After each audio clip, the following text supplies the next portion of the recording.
What's up, everybody? Good morning and a happy Thursday to you all. A DK Show coming to you from the TDS Sports Talk studios this morning. Thanks for hanging out with us and making us a part of your start, whether you are listening on the radio dials, 105.1 FM, 790 AM. Available to stream up online at sportstalk1051.com, WAYYradio.com. You've got your smart speakers, smart devices like your Alexa devices. Got the app, the Sports Talk app or Wisco Sports App. Download that, take it on the go.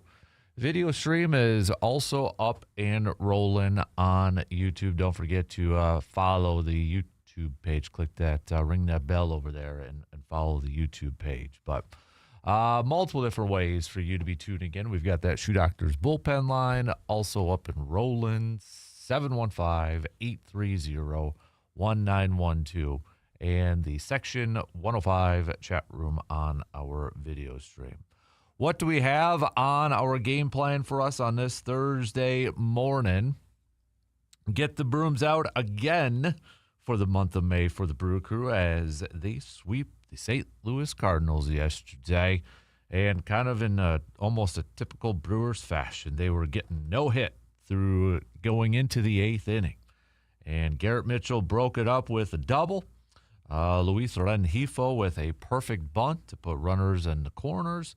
Yelich hits an RBI single up the middle, and Jackson Chourio hitting what looked to be a ground or a normal ground ball to shortstop, routine ground ball to shortstop, and a little bit of a bobble from the shortstop allowed the go-ahead run to score for the Brewers, and Trevor McGill locking it down to get the W yesterday. So what looked like maybe a game that the Cardinals were going to have their way with maybe a no-hitter going on, but nope. The Brewers doing a typical Brewers type of game, putting pressure on the defense, playing a little small ball, getting the job done, and picking up the W. This is the first time, too, that the Brewers have swept the Cardinals in Milwaukee since 2011. So it's been a hot minute. But the month of May, you have the Brewers sweeping the Yankees, the Cubs, the Cardinals, nearly sweeping the Padres, and obviously losing their series to the Dodgers. But nonetheless, still a pretty impressive stretch run here that the Brewers are currently on. And Aaron Ashby picking up his 9th win of the season, 9-0 on the season. But with the win, the Brewers are now up 4.5 games over the Cardinals. Cardinals holding a slight advantage over the Cubs for second place in the division. Both Cardinals and Cubs are 4.5 games back, but the Cardinals owning a .537 winning percentage, Chicago owning a .536. Cubbies ending their losing schneid yesterday. So, and then you got Cubs, and not to look too far ahead, but you got Cubs and Cardinals starting tomorrow. So that'll be an interesting series to kind of follow along outside of the Brewers in the NL Central. But Brewers have the off day today before heading down south to take on the Houston Astros. We'll recap this series from the Brew Crew and recap yesterday's game coming your way here in just a little bit. So plenty of Brewers talk, plenty of baseball talk here this morning.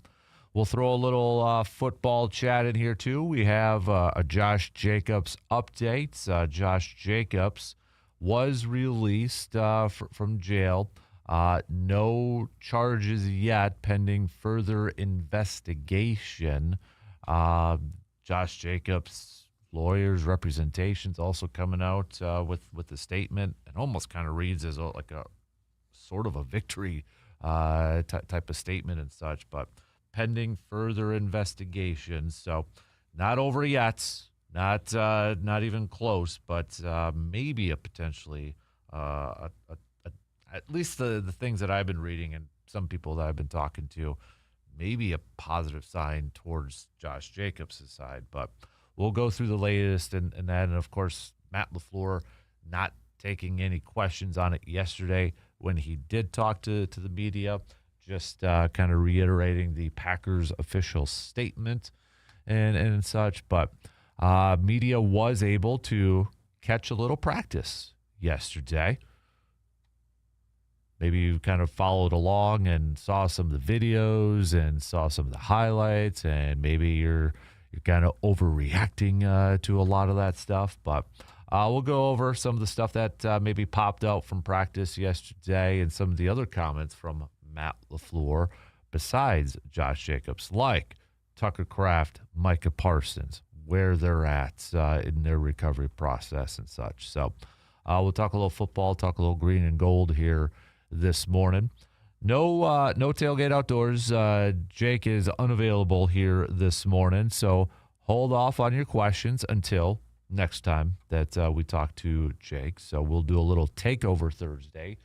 We need some questions. We need some topic ideas from all of you to discuss here this morning. So what you got? All right, hit us up.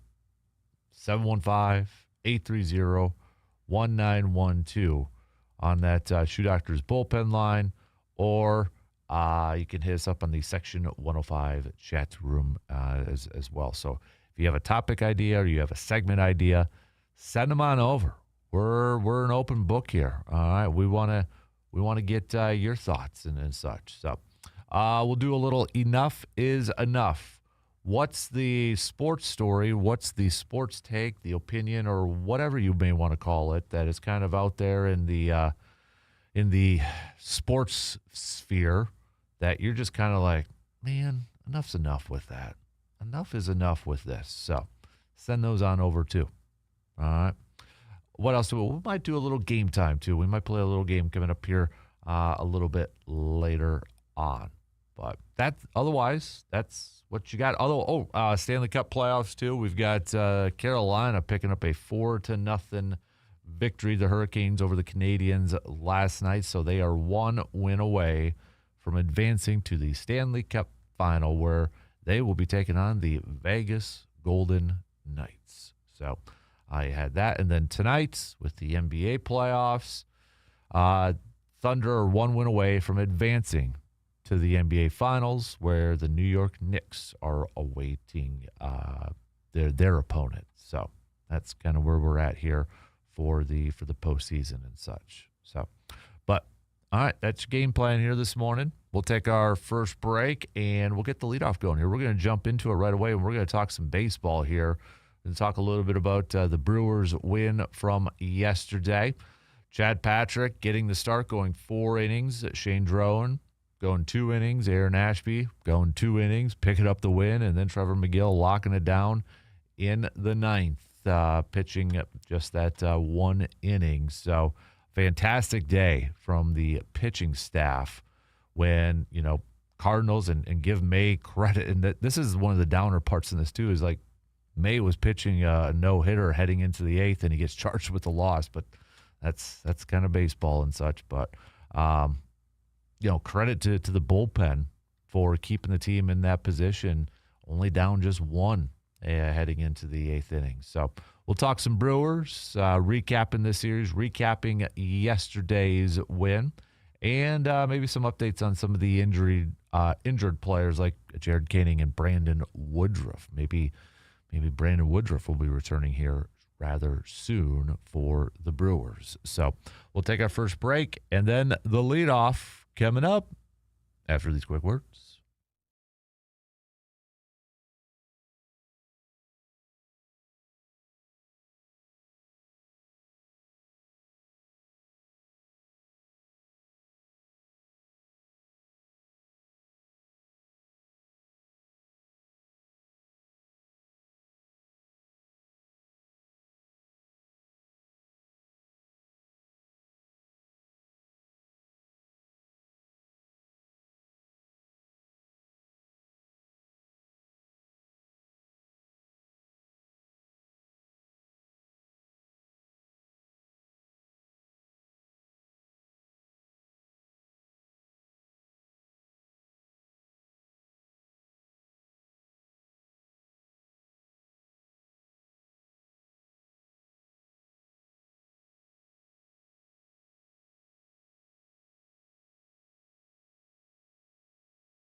When it comes to high-quality meat in Eau Claire, there's one name that locals trust. That's Mike's Star Market. From hand-cut steaks and fresh ground beef to homemade brats and specialty items, everything is prepared with care and packed with flavor. Planning a cookout or filling the freezer, or you're just looking for something better for dinner tonight, Mike's Star Market has got you covered. Stop on in today and taste the difference. Mike's Star Market, your hometown butcher shop, right here in Eau Claire. It's that perfect grilling season. So whether it's brats or steaks or whatever you want to throw up on that grill, make sure that you head on over to Mike's Star Market in Eau Claire. All right, let's get things going here this morning. We've got Mr. Intern Carter also joining us. Good morning, sir. Good morning. How are you doing? Pretty good. Yeah? Pretty good. Little exhausted? A little. Yeah, little. Did you stay up for that hockey game? I did. It was a fun game. Partly because I picked the Hurricanes to get to the Cup, but it was just, hockey's fun right now. Mm-hmm. Yeah. Yeah, it I still say it, like playoff hockey is one of the better things out there. Yeah. Like football, I love football playoffs, but football games in general are still highly entertaining. Yeah. You know, NBA is just kind of yeah. Something about NHL hockey though, Stanley Cup playoffs. It's just a little bit of a different vibe. I almost put it like March Madness, kind of like you got a long college basketball season, but then March Madness, like okay, yeah, and then Stanley Cup playoffs. It's just a little bit of a different thing, but I think it's partly because like anybody can win almost on a given night. We saw Vegas, right? Yeah. Right. And so that's kind of the March Madness feel almost. Mm-hmm. How surprised were you to see Vegas sweep Colorado? Yeah, I can't believe it, and I mean it shows you why Connor McDavid is the best player because he's able to win with bad goaltending. But I really think the Wild took a lot out of the Avalanche, even though it was only a 5-game series. Just that was such a physical series, and you saw Cale Makar was injured, and then Nathan McKinnon got hurt, and so I mean the Avalanche had injuries, but they just didn't play well, and it was a much different than the way they played against Minnesota. So absolutely. So, all right, we'll talk some hockey coming up here in just a little bit, but we've got baseball to lead things off here this morning. Brew Crew picking up another win and another sweep yesterday, a 2-1 victory against the Cardinals. It was kind of the bullpen type of day. Chad Patrick getting the start, but in maybe as not really a typical bullpen type. He goes 4 innings because that's the luxury the Brewers have with a lot of their bullpen pitchers is that they can eat up multiple innings. And Chad Patrick goes 4 innings, giving up just 1 earned run, 1 walk, 4 Ks.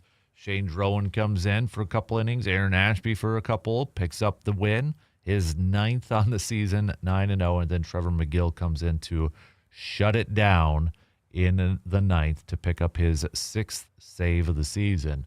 The Brewers, I mean, give credit to May. He was pitching very well, and the Brewers' offense wasn't able to do anything against him. But it took just one hit to kind of get things going here, and that was Garrett Mitchell with that double to lead off the bottom of the 8th. Ren Hefo with a awesome bunt.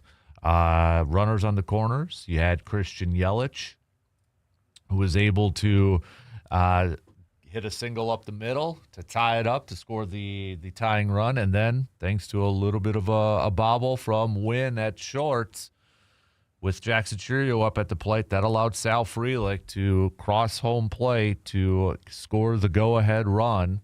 And Brewers able to hold on, even with the tying run at third base with Trevor McGill out there. So another series sweep for the Brewers in the month of May. The Brewers are now 13 games above 500, 33-20. Would you classify that as a kind of a typical Brewers type of game, grinding out, not doing a whole lot, and then they kind of show up in the fourth quarter, if you will, the last couple innings, and just play that. They put the pressure on teams, and the Brewers capitalize on it. And Christian Yelich, I think, kind of summed it up best. Kind of stole one. They did. They absolutely stole one yesterday. But this is where you can never count this team out, even if it's the 8th and you got a guy that's throwing really well. Brewers put constant pressure on you, and that was the perfect example from yesterday's game. I think, though, it starts with the pitching. And like you said, when you have a bullpen guy that's, practically been a starter all year, and Chad Patrick that can go 4 innings and gives up 1 run, and then you back end that with Drowan, Ashby, and McGill. You should win a game if you only allow 1 run. Mm-hmm. And their ability to keep that at a run gave us the chance late.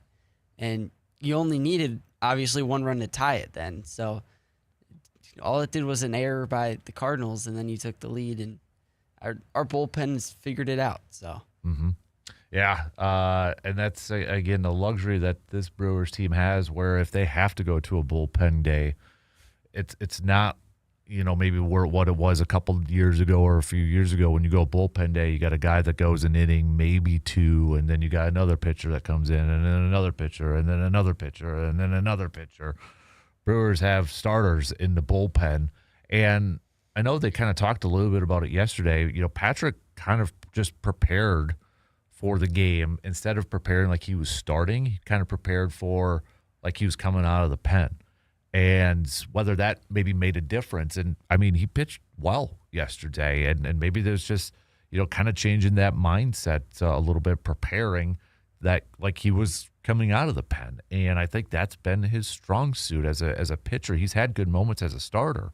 But I think, in the sample size that we have seen with Chad Patrick so far, he seems to be maybe a little bit more comfortable or a little bit more, I don't know if I want to use the word dominant, but better coming out of the pen as a bullpen pitcher.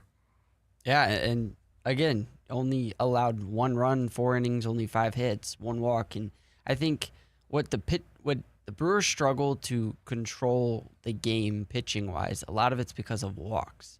A lot of their pitchers struggle with control sometimes, but Chad Patrick, he wasn't bad as a starter at the beginning of this year, and kind of just got kicked to the bullpen because we have so many starters, and he's done a great job out there. So, yeah, it's been pretty impressive so far, and I think maybe kind of flying under the radar because I think it still kind of surprises people. It does for me.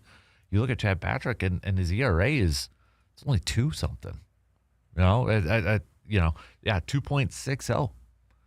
And this was a guy that began the season in a starting rotation, then maybe kind of a little bit, I don't even know if I want to use the word hiccup, but maybe wasn't pitching at the highest levels or going deep into games, so they moved him to the pen. And it's just that knowing that you have the versatility to do this, whether Ashby is going to be an opener or Chad Patrick's going to be a starter or coming out of the pen late in games, to have that versatility is such a big weapon, I think, for this Brewers team, where they have that flexibility with all these pitchers. And it's something that they need, right? It's the way that Pat Murphy manages. Aaron Ashby's 9-0 for a reason because we use him so much. And Shane Drowan now has been incredible and we use him so much. And you don't have many 1-inning guys. You maybe have 2 or you have McGill or Uribe and probably 1 other that I'm forgetting. But the way Pat Murphy manages, this bullpen sets up perfectly. Yeah, I agree, because even in yesterday's game, you used 4 pitchers in a bullpen day. That's and then you have the off day today. They're going to go into that Astros series with, pretty much healthy, I would assume, and everybody's going to be available and in that. So, and maybe that they're going to get a little bit more help because Brandon Woodruff, he's going to do a 4-up live BP next week. So maybe getting a little bit closer. Jared Koenig's also getting a little bit closer. He was scheduled to do a 20-pitch live BP just the other day. Quinn Priester, he's still scheduled for 80 to 85 pitch. I think he just pitched yesterday. I'll have to double check that. But we're getting closer to maybe getting some more reinforcements added to this pitching staff, and ultimately some very tough discussions and decisions to be made if everybody is healthy. I think Quinn Priester's probably the guy that they're really not going to rush it because he still hasn't shown anything from a consistency standpoint. But when Brandon Woodruff's coming back, he's going to be in that rotation. And honestly, he might be the fourth.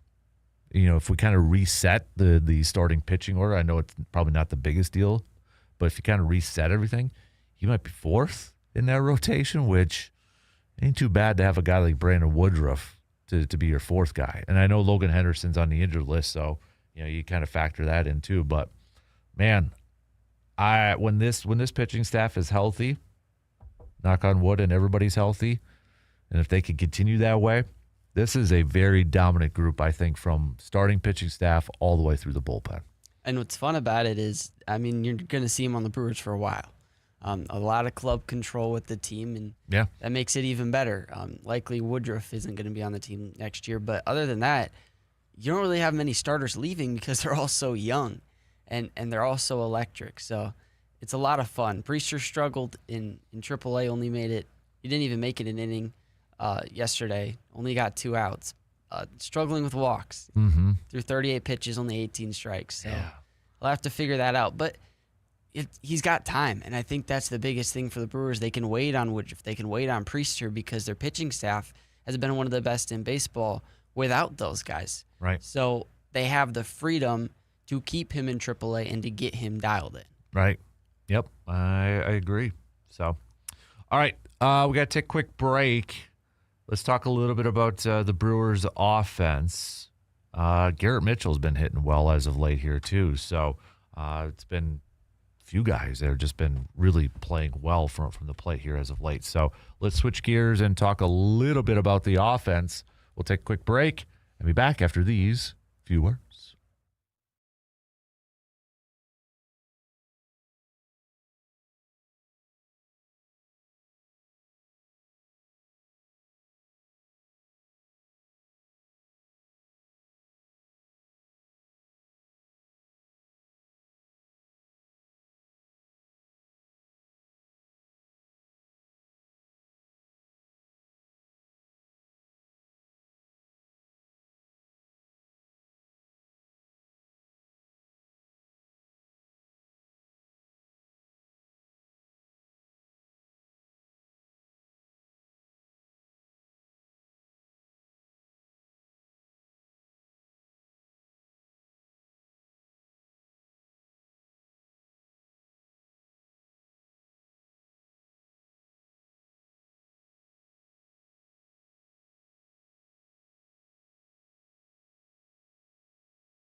Whether you are chasing a championship or you're just trying to stay active, your body deserves the best care. And at Chippewa Valley Orthopedics and Sports Medicine, they help athletes and non-athletes alike get back to doing what they love. From sports injuries and joint pain to everyday aches, their expert team is here with personalized care every single step of the way. So no matter your level of activity, you do not have to sit on the sidelines. Chippewa Valley Orthopedics and Sports Medicine, helping you move better, feel better, and live better.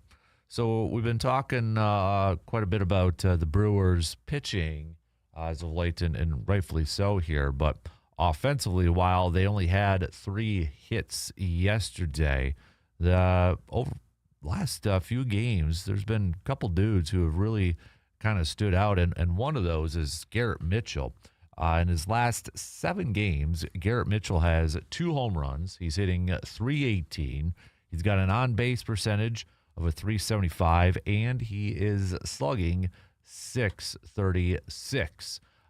Season overall, just still .236 average, .349 on base, which is actually a little bit higher than his career average, and his OPS is a .728. But give credit to where credit is due, and I know we have talked off and on about Garrett Mitchell and maybe kind of getting some limited opportunities. We've talked about Luis Lara. Would he, potentially be a call-up? But right now, you got to give him credit when he's playing well. And Garrett Mitchell, from an offensive standpoint, guy's playing well. And he's coming up with some big hits like we saw yesterday. And even some oppo stuff going to left field, too. So, and this is a guy, man, if he could just get going and kind of play up to that level that we had, or that expectation that we had for him a couple years ago, man, that would be such a nice little boost for this offensive lineup in terms of like a consistency standpoint. Yeah, you kind of want him to just provide the power almost. Yeah. I think the cool part is you're seeing him get some big hits. He put up the 3-run home run against the Cardinals 2 days ago, kind of put up the crooked number, and then yesterday hit the double, and just want to see him consistently getting better. They were talking on the Brewers broadcast the other day about he's almost played more games in a season this year already than any other season. I think he's like 15 away. Mm-hmm. So he's not young in age, but he's still young in baseball experience. So just to constantly be getting better is a positive for him this year. Mm-hmm. Interesting, lineup in this series, and Pat Murphy for the first time went back-to-back with his lineup card with yesterday and the day before. But he opened up the series moving Yelich to the leadoff spot. Jackson Chourio hitting in the 2, Terang 3, Contreras 4, Bowers 5, and then Mitchell in that 6th spot. So I don't think we're ever going to have a consistent lineup card when it comes to Pat Murphy and in the Brewers. A lot of teams will have a lot of, typical leadoff, 2, 3, 4, 5 hitters. We've seen, the running joke, I think, is they're 53 games in, and there's been 50 or 51 unique different lineups with that. Maybe there's a rhyme or rhythm to it. Maybe it's just, hey, this is what I'm feeling, type of day here too. But it's been all over the place, and I wouldn't expect anything less at this point. Yelich, he might be back hitting in the 3rd spot, the 2 spot, the 4 spot, maybe a few more times in the leadoff. Chourio 1, 2, 3, Terang all over the place here too. So, but that's, I think, keep it. Why not if it's kind of working so far, right? Just to kind of mix it up here. Yeah, that's the luxury he has with this lineup. And I think with the production of the left side of the infield, you're going to see a lot of change because he's going to try to get them going. He's going to plug and play different players. Joey Ortiz didn't play until the end of the game yesterday. So it's always going to be moving around. He's always going to be trying to find a different lineup. And he's really good at that. So. Mm-hmm. Yeah, and then, a lot's going to depend on Andrew Vaughn, Jake Bowers, pitching matchups, DH, and all that. But, you bring up the left side, it'll be interesting. And we got some time for trade deadline and such, but if they do acquire somebody, a bat on that left side, or whether it's a Cooper Pratt or Jet Williams, kind of call up and they start hitting well, then you kind of thought, or think, oh, okay, maybe that's kind of changes things up even a little bit more at this point in time. Kind of feels like you're missing piece, just a little bit of production. Right? It's just like, I guess, all right, Brewers fans, I'll ask you this. In your opinion, and I know it's only May 28th, but are they one bat away for you to feel like they are a legit World Series contending team? Are they a legit World Series contending team right now? Is that bat Jed Williams or Cooper Pratt? Is it somebody outside the organization? Yesterday we were going through Ken Rosenthal's latest piece on The Athletic, where he was kind of making the case, hey, Brewers should pull a CC Sabathia 08 and go get Tariq Skubal when he's healthy. And boy, wouldn't that be a four-headed rotation with Mizorowski, Kyle Harrison, Tariq Skubal, and Brandon Woodruff to go into postseason? That'd be awesome. I don't know how much offense you would need after that, but I mean, this is, and it's not like this is a bad offense. They're scoring a ton of runs. It's just they're not doing power-wise.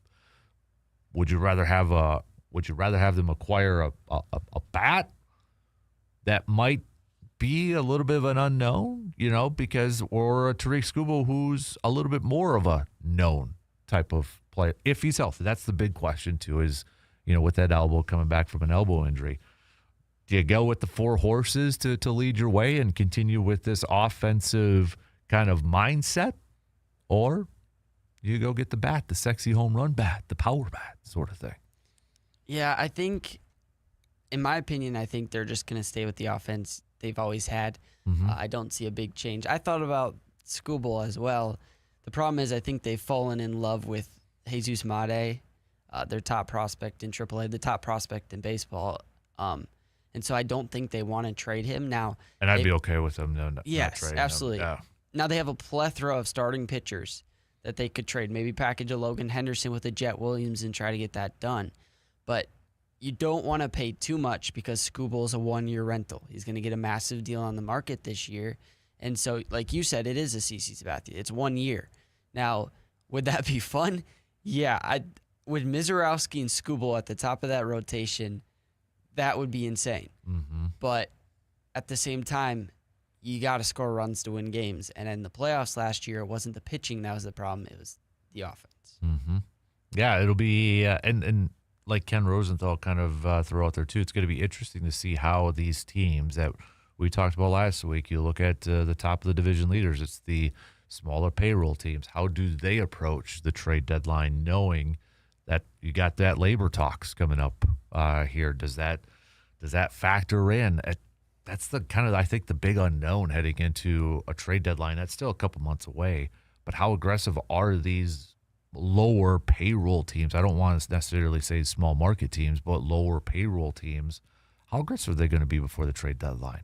And it's going to be a fascinating one, I think, here too, because what also do a lot of these teams, like maybe Cleveland, especially Milwaukee, what do they have?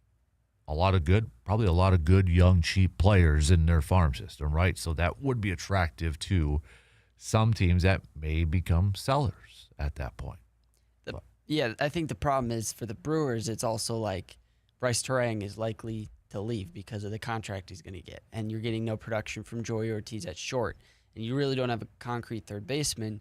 And so the Brewers right now are drafting and developing players to take over those positions. And so if you trade them, you all of a sudden have to come up with an alternative plan to get production from that left side of the infield. So I just think the Brewers they're just going to be the Brewers. They're going to stay still, and they're just going to try to win playing small ball. Yeah. Can we get Andrew Fisher kind of like up and rolling? I mean, he's got 14 home runs already with the Timber Rattlers. Can we like get him up to Double-A and kind of expedite this process maybe? And he was playing so well in the World Baseball Classic against MLB pitchers. Yeah. Can we get him up so then maybe we can get to Triple-A by the end of the season or something, so we have a legit power third baseman on the corner there, because that'd be fantastic. Yeah, that'd be nice too. But in the other case, they got all these guys in the minor leagues. You can't play them all, and you can't keep them all. So that's the other part in this thing too is because and again, it was a really good back and forth piece that Ken wrote, making the cases for both sides. Do you necessarily want to hold on? It's a risk to hold on to all your prospects too, because they may never develop at the major league level. They may be really good in the minor league system, but once they get, I'll go back. Louis Brinson. How many times were we talking about that guy? And then he gets traded for Christian Yelich. Louis Brinson didn't do anything with the Marlins, and I get it was the Marlins and such, but still, he never really developed. But we kept talking about him like, oh, this guy's going to be good. He's going to be, and it didn't work out. So that's the other part in this whole thing too. It's that risk reward type of situation, and for a team that, would you say Brewers desperate to get to a World Series? I'd probably classify that to get to a World Series. I for one, I'm not around. I wasn't around, but I don't want to talk about 82 all the time. And they didn't even win it. I'm not trying to doubt, but it's like that's what we have as Brewers fans is 82. Fun team, great team, Paul Molitor, Robin Young, all those guys, Harvey's Wallbangers. I'd like to talk about a World Series champion though. We don't talk about the Packers in Super Bowl 32 when they lost to the Broncos. We talk about Super Bowl 1, Super Bowl 2, Super Bowl 31, Super Bowl 45. Bucks. Talk about the one championship from Giannis, and then a little bit older with Kareem. I want a World Series championship, man. So it's the only, and when you're trading your prospects, you want to make sure you get the right player, right? And I think the Brewers are going to be very careful if they do shell out prospects, in that they're going to trade specific prospects, because right now, I mean, Lara's hitting 340 in AAA, and he's in AAA for a reason. And your outfield with Mitchell and Churio and Frelick is really young. And with Mitchell and Frelick, I mean, they're not going to be demanding big contracts. You're likely going to be able to sign them if you want to. And so I think you could trade some of your outfield depth.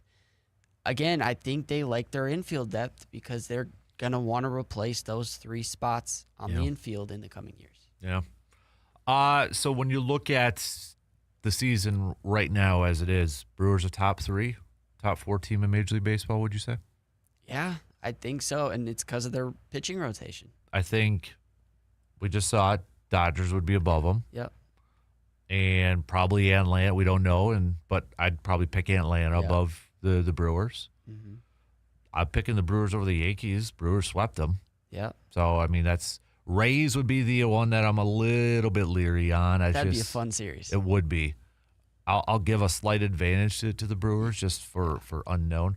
I'd pick them over the Guardians. And that's no knock on the Guardians. They're playing well here as of late too. But, yeah, I'd say top 3 with the only 2 teams, Dodgers and Braves above. And Brewers in a couple weeks here, I think, is when they play the Braves. Well, they can change my mind on that one too, depending on how they go up. But you got to go Dodgers because they beat the Brewers. They took 2 out of 3. So, yeah, I'd say top 3 team as of right now in Major League Baseball. The hard part is all 3 of those teams are in the NL. So exactly. You're going to have to go through both of them to get to the World Series. And I'm not shutting the door on the Cubs. No. I'm not shutting the door on the Cardinals. I'm not shutting the door on the Phillies. The Phillies are playing ever since they made that man. Yeah. Sanchez is just pitching out of this world. He's really kind of pumping the brakes on, I think, a lot of Mizorowski, Cy Young. He's stealing the Cy Young. Yeah, exactly. So that I am not shutting the door on the field. They got way too much talent, and I think they're going to creep back into this thing. I don't know if they'll catch the Braves, but they're going to be a playoff team. They're just with Bryce Harper and oh boy, I just blanked on his name. Kyle Schwarber with his home run. I'm not shutting the door on the Phillies. Not even close. Well, they've got the veterans, right? That to lead a team that's struggling and to bring a team back. So and a great pitcher. And I think, when you fire your manager and you got already Don Mattingly on the staff who has managed teams like the Dodgers and all that experience, that's a benefit. That's a bonus to have somebody like that on there. So All right, we got to take a break as we start to wrap up the first hour. We'll be back after these quick words.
I know it's not till next month, but put it on your calendars if you're looking for somewhere to take Dad for Father's Day, for a little Father's Day brunch or lunch or breakfast. Hit up the VFW Post 305. They've got their special Father's Day buffet going on Sunday, June 21st from 7 a.m. to noon. Adults $18, kids $9. Enter to win a Father's Day basket with every breakfast purchased between now and June 21st. So that's now to June 21st. Head on over there for breakfast right now, and you'll be entered over there. Man, I could go for a ham and cheese omelet from VFW Post 305 right now. That sounds really good, actually, and more coffee. So, We got about 7 minutes left until the top of the hour here. So we'll talk a little green and gold. We'll talk some Packers coming up in the next hour. But don't forget, it is a Takeover Thursday as well. So if you've got a topic that you'd like to throw out for the rest of us to discuss, send it on over. Hit us up, 715-830-1912, or hit us up on the Section 105 chat room. One of interns' topics was, should the Brewers try to avoid using Miz and Harrison against the best teams in the NL? What made you think of that one?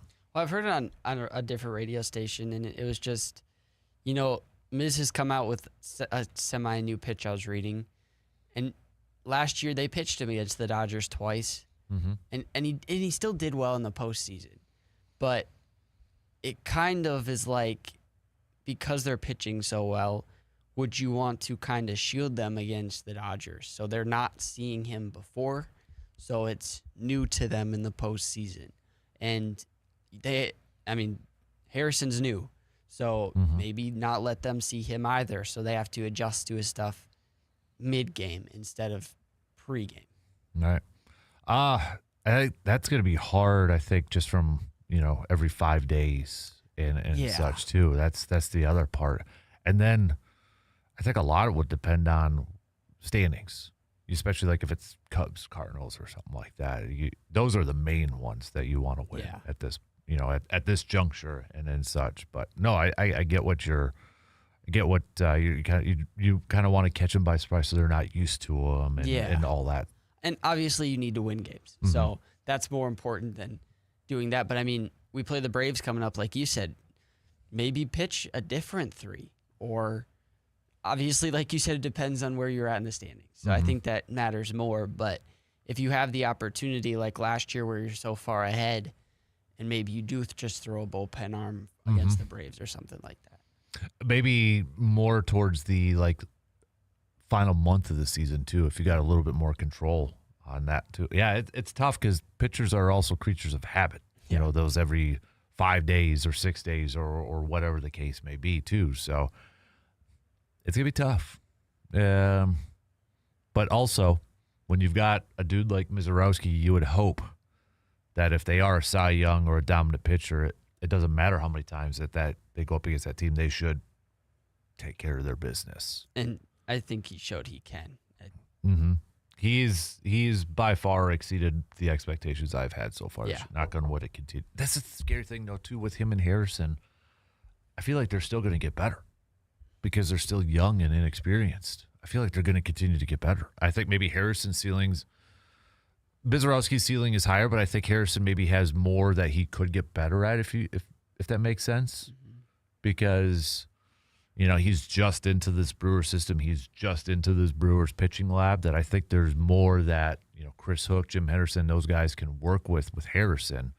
Mizorowski, there's still some there too, and I think the sky's the limit for Mizorowski. That's the scary part for opposing teams, is knowing that these two guys could probably still even get a little bit better going forward. And like you said, I think Kyle Harrison definitely can get better. At times he struggled with control, and he only had 2 strikeouts against the Cardinals. Still went 6 innings, no earned runs. Yeah, this guy is and no walks. He's very accurate. He can control his fastball really well. His breaking pitches break well. I like this trade. I like this guy from the start, and again, like you said, I think this guy's got a lot better he can get, which is scary because Mizorowski. Eventually, right, you just hit your ceiling. You can only throw so hard. Right. But Kyle Harrison, he's throwing 95, 96, but it's where and how much break he has on his pitches that he's being so successful. The only thing I don't want to see from Mizorowski, and it might be a little bit of an over-exaggeration, but I did see this a couple days ago where he kind of is like, yeah, I think I could throw it to 105. I'm like, I don't want it to get to a point where it's like a contest now where we're at the fair and we're trying to throw as hard as we can. And I don't think that'll be the mindset. I don't want it to get to that mindset, if that makes it, like going out there and saying, okay, I want to try to hit 105. And I think, wasn't that earlier this year, like I think he was on Pat McAfee and the 104 and that. It's like, okay, Just stay in your rhythm. Stay, if you get there, awesome, but don't make that the goal. Yeah. And I don't think that'll be the case, but just it kind of hangs out in the back of my mind just a little bit.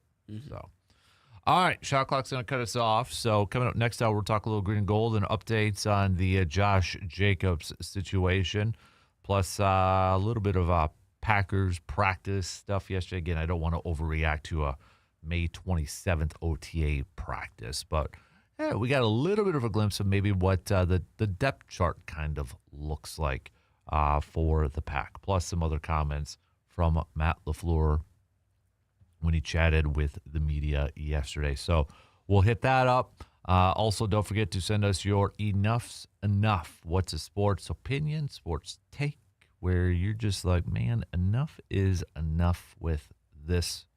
Send it on over. If we like it, we'll throw it up there on the air. All right. Shoe Doctor's bullpen line, 715-830-1912, or again on that Section 105 chat room and that. But, all right. Okay, about 20 seconds left. I thought I read that clock wrong. I was looking at, I got like 4 timers on this thing. I read the wrong one there. So, all right. Anyways, we're going to take a quick break. We got news updates, and then we'll kick off the second hour talking a little football coming up after these quick words.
All right, second hour is kicking off right now on this Thursday morning. Thanks for hanging out with us and making us a part of your start here. We'll get back to some more Brewers talk coming up a little bit later on. Brewers have the off day today before they get set for a 3-game series going up against the Houston Astros. So, kind of recap this Cardinal series and maybe with a quick gander to that series with the Astros. We have a Takeover Thursday, so what's a topic that you would like to throw out there for discussion? This is when you get to act kind of like the producer and such. So if you've got a topic in mind or a question that you would like to throw out to the rest of the listeners, let us know. Hit us up with a message, all right, 715-830-1912, or join in on the Section 105 chat room. So let's open up this hour and talk some football. So the latest in the Josh Jacobs saga. Yesterday, OTA's media was there. Matt LaFleur talked before practice. Players did not talk. Originally, they were going to, but then they canceled, I think, for obvious reasons. But Matt LaFleur, not really discussing it, wouldn't take any questions on it, went to the team statements, which shouldn't upset anybody. It's a legal matter, so that shouldn't surprise anybody. But we have a little bit of an update. So Josh Jacobs was released from jail yesterday. The Brown County DA's office isn't ready to make a formal charging decision after reviewing available evidence. They have, according to their statement, they have reason to believe additional evidence may exist that would impact whether or what criminal charges are appropriate. The investigation remains open and is ongoing. But Josh Jacobs' representatives, lawyers, coming out with a statement saying we are extremely pleased that Josh has been released from custody and that no criminal charges have been filed against him. As we previously stated, we encourage everyone to keep an open mind while the matter is fully reviewed. We remain confident that once all of the evidence is gathered and evaluated, it will confirm that no charges should be brought against Josh in the future.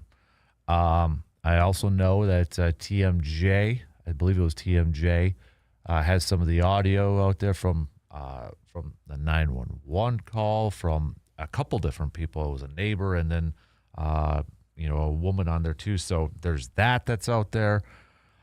It's anybody, at first blush when I saw this, and I had talked to a couple people that are kind of in this field, and I'm like, okay, that's actually a sign that maybe points in favor of Josh Jacobs and such. But again, I think, the fact that now you've got the audio kind of being relayed out there, it's not over. And anybody thinking, oh, okay, Josh Jacobs is in the clear or the Packers are in the clear or whatever.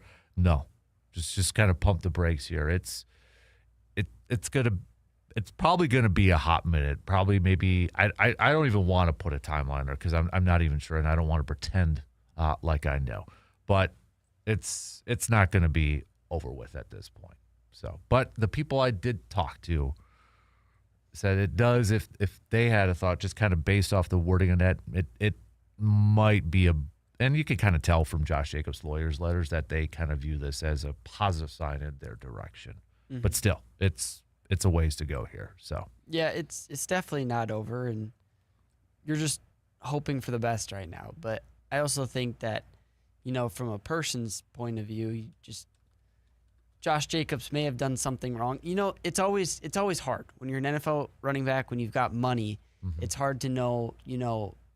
A lot of people will just do this for money sometimes, and you never know the distance. So Josh Jacobs could have been doing everything wrong. He could have been doing everything right. I don't think we'll know. But right now you're just hoping for the truth. Mm-hmm. There was an interesting, let me see if I can find it here. So this was from a guy by the name of Drew Davenport. on Twitter. So he's with football guys, but he's also a practicing defensive attorney for 24 years, and he had a long thread on this thing, and it's a really, obviously a lawyer, 24 years. So I look at opinions like that. Somebody and he had some interesting insight to this thing, and I'm not going to read every thread, but or every post that he put, because I think it was like 18 different posts that he had on his Twitter, and he explained, how Wisconsin law works with this whole thing and such. But here's a couple things that kind of jumped out to me. He said, I've heard a lot of, quote, he's in the clear today, and I want to say again that if you are listening to non-legal sources, you aren't getting the full story. Jacobs is not being charged right now, but the investigation is still very much open, and the chances of criminal charges is still on the table. But here's where things get murky. Why delay the decision if they, quote, have it?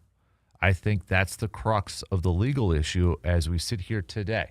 I'd venture a guess that the DA has some questions about what happened and about whether they can get a conviction or not. That does not mean it did or didn't happen. We have to stop thinking like that. The only question is not did it happen for our purposes. The only question is what can they prove? The DA is keenly aware of the situation, a celebrity, serious felony allegations, and they'll be careful with any charging decision. That's just smart lawyering. The added issue is Josh Jacobs' lawyers continue to state that they have evidence and that it will aid in exonerating him. Again, I'm just guessing, but the DA won't want to go forward without looking at all sides of the case, and that is a huge factor. What this has done for my opinion of the case, however, is make me think that my initial opinion that he may escape suspension in 2026 is getting closer to being correct. If he isn't charged, I'd be surprised if the NFL suspended him. So that's kind of where I was like, okay, interesting. And now he also, again, if you want to follow him on Twitter, he's at Drew Davenport FF. He also talked about the TMJ4 audio that was released. He also posted this, saying something that needs to be pointed out here about the Josh Jacobs situation. Adam Schefter has been hinting around about video in the Ray Rice case while also talking about viable running back replacements. Now, he could be just spitballing, but I don't think Schefter does that very often. With the audio and Schefter's comments underscores the ugly part of this case. If there are salacious details, audio or video, the case escalates fast. We then shift to the exempt list and possibly missing the season. One other note, when someone else calls the police because they hear screaming and things being thrown, it adds another element to the case and evidence. So, sum it all up, we don't know. We don't know anything right now. We don't know. But, and I know and I'm guilty of this too, we don't like to be patient. I don't like to be patient. I got to know answers right now. I got to know what's going on right now at this minute, at this moment. But got to learn patience. And I think the hard part, as just looking at this from a Packers perspective, is there's not really a number 2 running back right now. Mm-hmm. And I think that's the harder part, where it's like you can't be patient because we don't have a secondary option. If we had a secondary option, it'd be easier to be patient.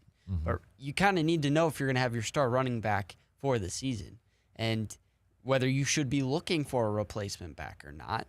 And I still think Josh Jacobs will play, but athletes that even with charges, and not charges, but with accusations, sometimes struggle during the season because that's a distraction.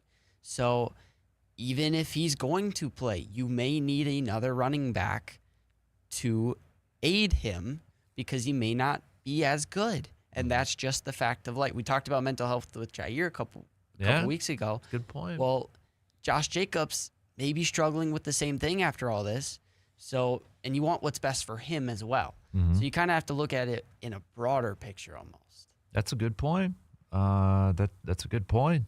And, staying with the running backs, Marshawn Lloyd was at practice. But the interesting thing about Marshawn Lloyd yesterday is that he didn't do the team drills. Yeah. So he was going through like the individual stuff.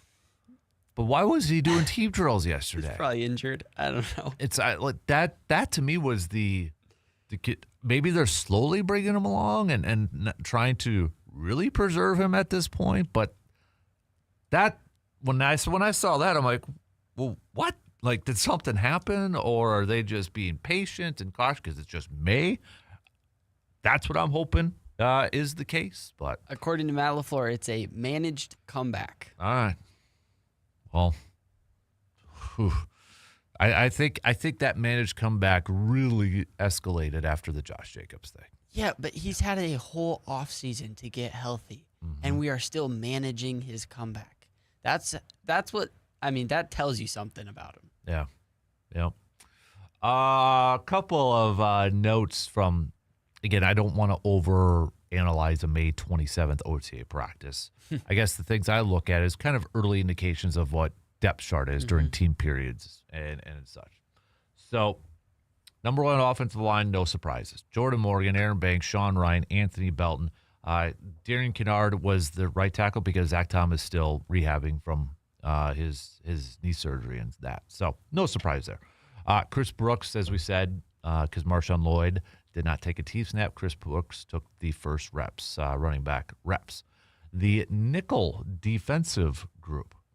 So you had Baron Sorrell, Carl Brooks, Javon Hargrave, and Lucas Van Ness. Devontae Wyatt was also a part of the rehab group. So Zaire Franklin, Edrin Cooper. Zaire Franklin is the Mike linebacker. He's going to have the communication. Carrington Valentine, Xavier McKinney, Evan Williams, Keyshawn Nixon, and Javon Bullard. In base, it was Warren Brinson instead of Javon Bullard.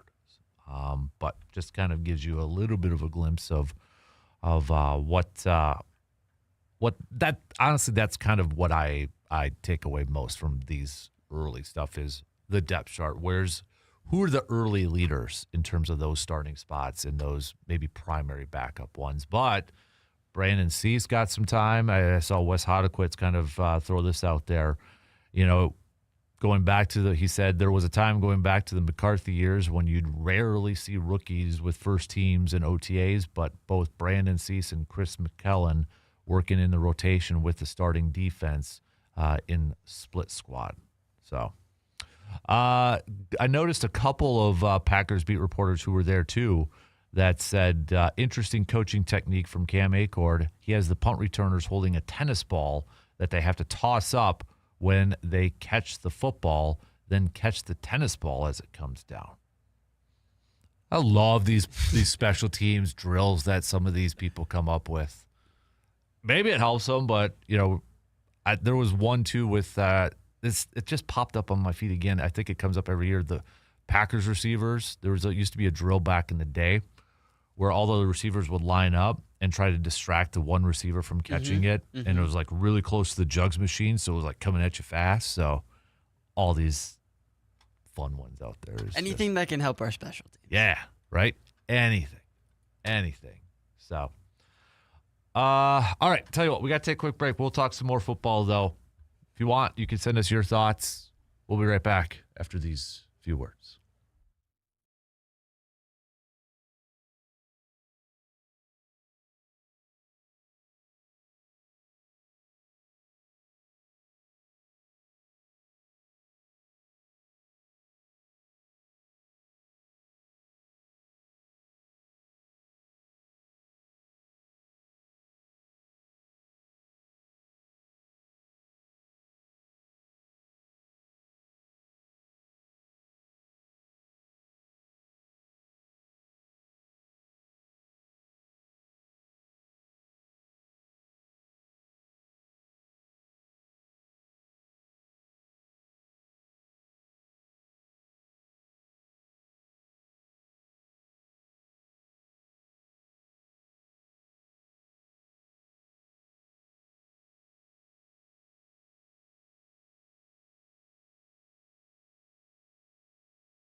Dings, dents, or something more serious? Don't stress about it. Just head to Superior Auto Body. From minor touch-ups to major collision repairs, they're your go-to team for getting your vehicle back to looking like new.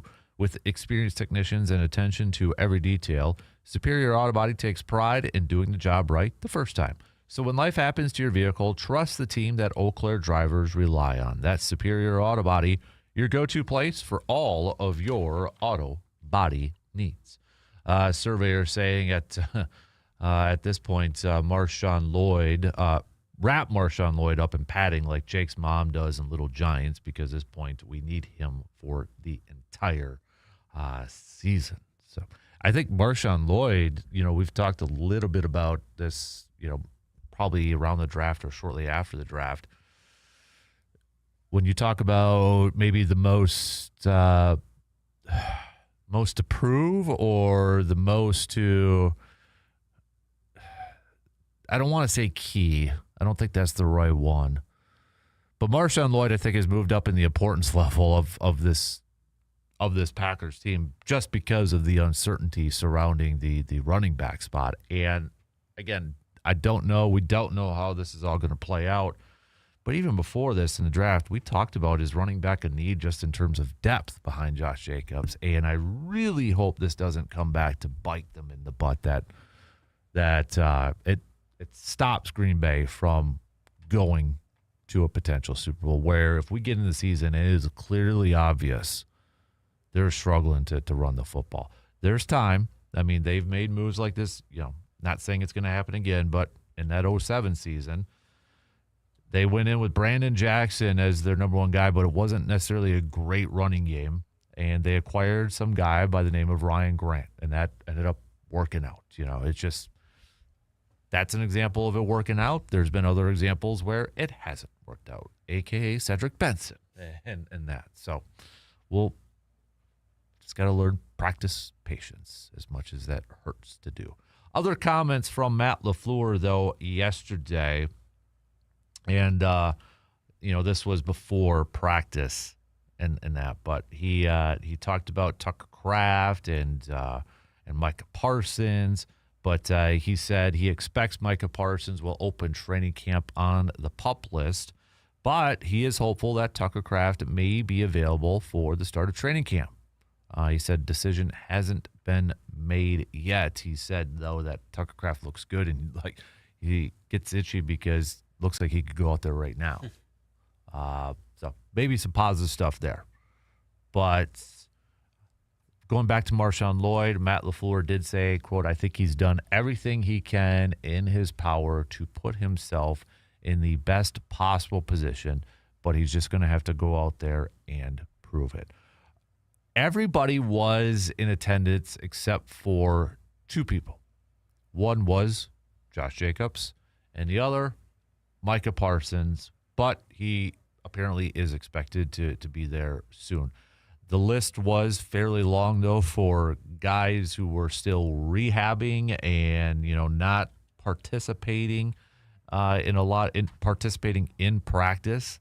So, and I think at this point in time in May, teams are going to be more cautious with that. You had, was it 1, 2, 3, 4, 5, 6, 7, 8, 9, 10, 11, 12. Yeah, 13 guys that were there but not participating.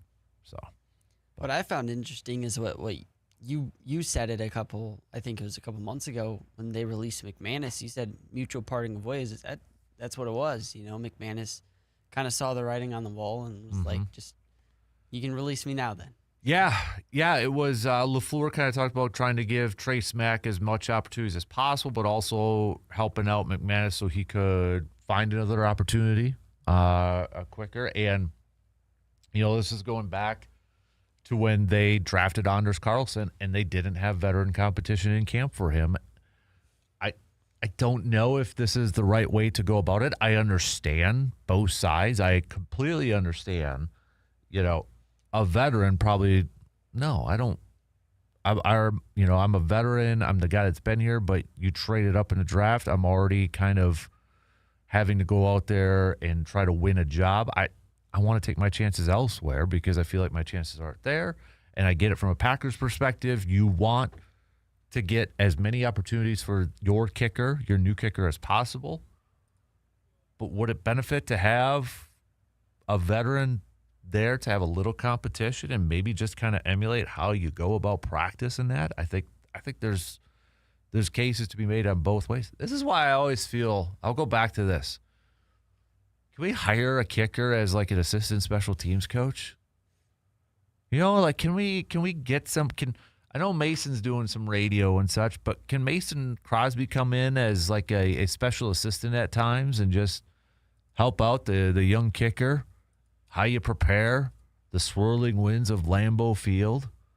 It just that I know it's just me from the outside and I know next to nothing about it. It just that seems like that would be a smart move. And with all the assistants we have, why not add another one? Well, that's the thing. You know, we have all these position coaches on the defense, right? Linebackers coach, cornerbacks coach, defensive backs, defensive line, defensive quality control, assistant defense, you know, all these special teams coordinator, assistant special teams coordinator. Can we have a kicker coach, kicking coach? Well, last year you had 2 special teams, assistant special teams coordinators. Mm-hmm. So it wasn't even 1. Yeah. Are we doing enough? Not just Green Bay, but a lot of teams. Are we doing enough? You know, everybody complains about special teams, but are we addressing it enough from a coaching standpoint? Getting in people who have done the kicking. You know, and I'm not saying that they don't have experience, but I don't want, you know, if I'm working on my golf swing, I don't want somebody who has never golfed before to analyze my golf swing. You know, just I think it would be a benefit to have somebody who has kicked at Lambeau Field. And I get it. Mason probably doesn't want to. I think he did kind of mention something that he'd be interested. But why not just ask him to come in once in a while and be like, hey, can you help mold or mentor this youngster? Talk about the swirling winds at Lambeau. Talk about kicking in cold weather. Talk about how you prepare for, you know, a game in that. Why not utilize a lot of those resources? In my opinion, at least. You know, we talk about do GMs not do enough for roster-wise for players. Do they not do enough? Do teams not do enough in investing in coaching when it comes to special teams? And I think it's a lot of special teams and a lot of coaching is just where you put the coaching. Mm-hmm. Again, we had 2 assistant special teams coordinators last year, and our special teams wasn't good. So did we need 2 special teams coordinator? I don't know.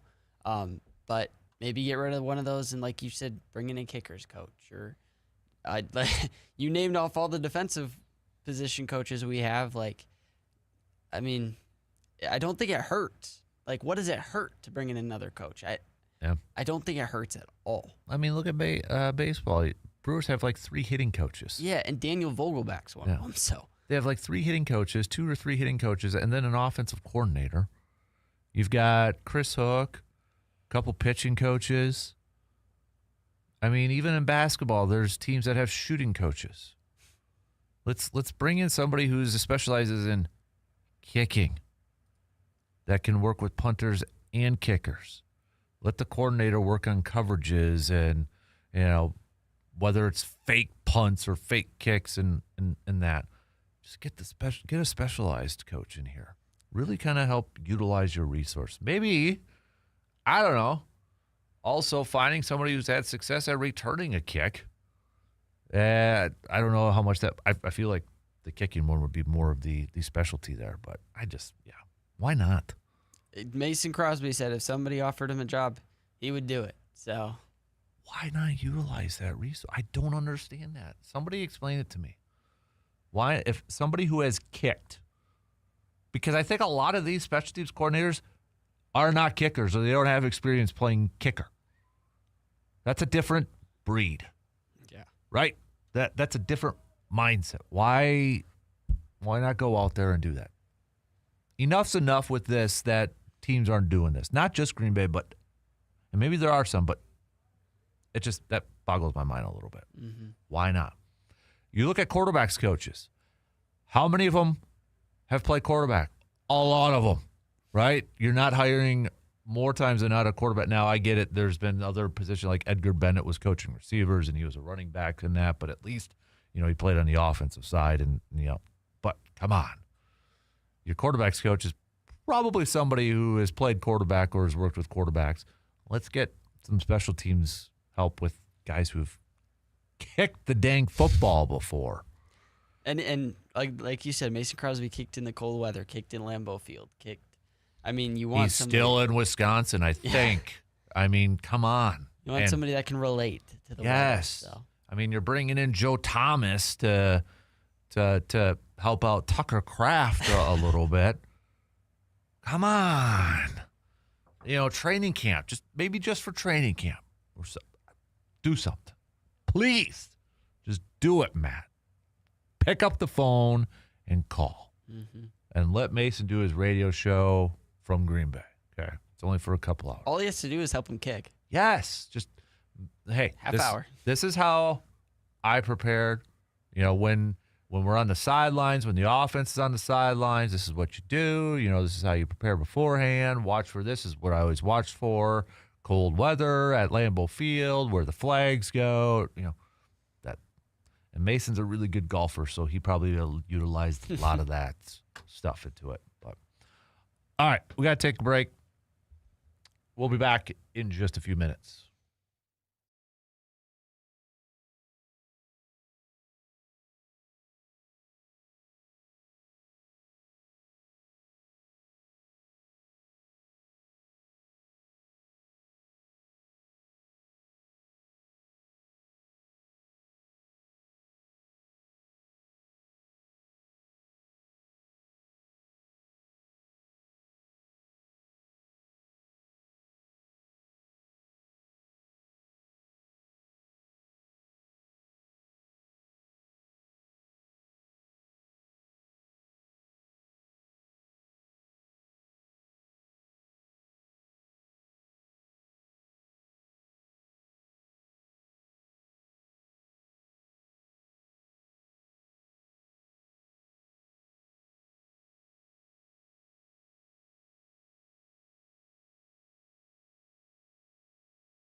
Father's Day is coming up next month. What are you going to do for Dad? Maybe update the flooring in his man cave? Possibly. Throwing that idea out there. Otherwise, hey, it's time to freshen up your home from the ground on up with Carpet City Flooring Center. Whether you're hosting some backyard get-togethers, opening the doors to family or friends, or remodeling that man cave for Dad for Father's Day, new flooring can completely transform your space. From soft, comfortable carpet to durable luxury vinyl planks, Carpet City Flooring Center has everything you need to bring your vision to life. It's not just about the looks. It's about quality that you could count on and expert guidance every single step of the way. Their team is ready to help you find the perfect fit for your style, your needs, and your budget. So before summer officially kicks off, make sure that your home is ready to shine. Stop on in to Carpet City Flooring Center today and take the first step towards a space that you will love all season long. Surveyor saying, man, there are guys out there the Packers could get today, at least bring in someone to compete with Lloyd and Brooks, Cam Akers, Antonio Gibson, Kareem Hunt. Heck, bring in Dario Gumbawale. We know he can catch. There's names definitely out there, veterans. Honestly, I feel like regardless of what happens with Josh Jacobs at this point in time, I do feel like before training camp opens, they're going to bring a veteran in. I that's just my gut. I think definitely if we find out something before the end of July, they'll have somebody. But I feel like even if Jacobs is exonerated and cleared, I still feel like they're going to bring another veteran in to fill out that depth. I really do. Do you think trade or free agency? I think free agency first. I won't put it past them. I think the other part is if Emmanuel Wilson gets cut from Seattle after preseason and training camp, and I know some people say, well, he signed there. Well, he's third right now on the depth chart. And if for some reason he gets cut, I think Green Bay picks him up then and brings him back. So I think right now it's a veteran free agent signing. The Alvin Kamara one, I don't see that happening. I know people are talking about that as a potential trade. I just no. I don't see Green Bay pulling the trigger to send draft picks to New Orleans for Alvin Kamara. Would you want that? Probably not at the price tag, because I think right now at best, Alvin Kamara, you have to pair him with a duo. Yeah. I don't think he's your workhorse. He's been banged up a lot too. He's an intriguing weapon for sure if he's healthy, but I don't like. We know they already don't have a first round pick. We know that they're valuing those picks for the 2027 draft, and I don't think I would trade, whether it's multiple picks or whatever the case may be. It might just only be a 6th round, 5th round. No, I don't. I think we get caught up in names too much. Alvin Kamara right now is not the same Alvin Kamara when he first came in the league. Yeah. So we can't get caught up in that name. I could see Emmanuel Wilson being like James Jones when Green Bay lost Jordy Nelson in the preseason for a torn ACL, and James Jones was with the Giants, and you're like, okay, what receiver are we going to get? And you kind of was waiting for cut down day where the Giants going to cut James Jones, and they did, and they bring back James Jones, and all he did was catch double-digit touchdowns. Yeah, so I could see that possibly. My question is if Josh Jacobs doesn't start the season, if whether he's suspended or whether he can't play for first 6-8 games, are they going to go try to get a new number one running back, or are they just going to try to put a Band-Aid on it? I think it's going to be a Band-Aid. I think so too, which is scary because Matt LaFleur's offense is built around the run. Mm-hmm. And if you can't run the ball, this offense isn't going to succeed, because then you can't then the pass rush can pin their ears back and go at Jordan Love. And I don't think we have the weapons this year to be able to stomach that. So they're going to have to figure something out. And we talked about Goody. That's Goody's job. Now he's got to figure out how he wants to fix his running back room. And it's going to be an interesting one to find out how he does it. I'll throw another name out there that could potentially be a cut. A.J. Dillon. Now, A.J. Dillon, I don't he wouldn't be your number one. But it's somebody that they would be familiar with. Somebody who still lives in Wisconsin. Yeah. And I know that's not the deciding factor and such. But, he is now 2 years post that neck injury that he suffered with Green Bay. So if there was any concern about that, maybe that would alleviate it a little bit. And he didn't get a lot of playing time with Philly last year. And to be honest, you're behind Saquon Barkley. You're behind you're not. And he's with Carolina right now. They got Hubbard. They got Brooks, who they're high on. Could that be? To me, that it's Emmanuel Wilson. It's an A.J. Dillon. First of all, my kid would love it because he's a huge A.J. Dillon fan, so he would just be over the moon if that were to happen. I could see Green Bay doing stuff like that. I don't see them trading for a number one running back or anything. Again, we're way early in this process. I could see them bringing in a veteran to compete, depth, but I also could see them waiting until after preseason's over with to see who's potentially available too. And maybe after June 1st with some cuts, maybe there's going to be more guys available that we don't know right now.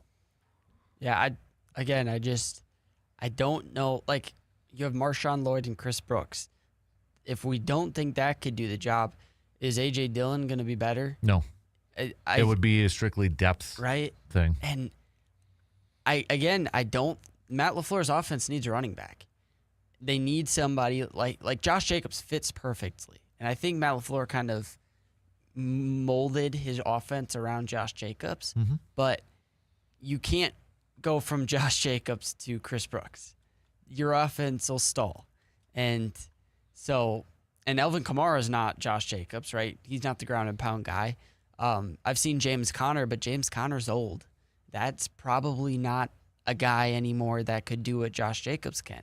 And so the closest is A.J. Dillon, who's just a ground and pound guy. And so I think that if Josh Jacobs can't play to start the year, they'll have to rely on a duo, and a real duo where one plays one down, the other plays the other. And we'll just have to pass a lot. Mm-hmm. So I'll go back to 2007, maybe even a little 2010, but 2007 was Favre's final year in Green Bay. That's when they went to the NFC Championship game, and that was when they opened up with Brandon Jack, and the running game wasn't going. What did Mike McCarthy do that year? The passing game was the running game. They played a lot of spread offense. They played a lot of 5 wide receiver sets that year. And the theme of that year, I still remember the ESPN countdown bit on it was YAC, yards after catch. Like, they were awesome. It was a short, quick passing game, and that was their running game. Until Ryan Grant, they found something with Ryan Grant, and that was the added element later on, second half of the season. You go to 2010, it was kind of the same thing.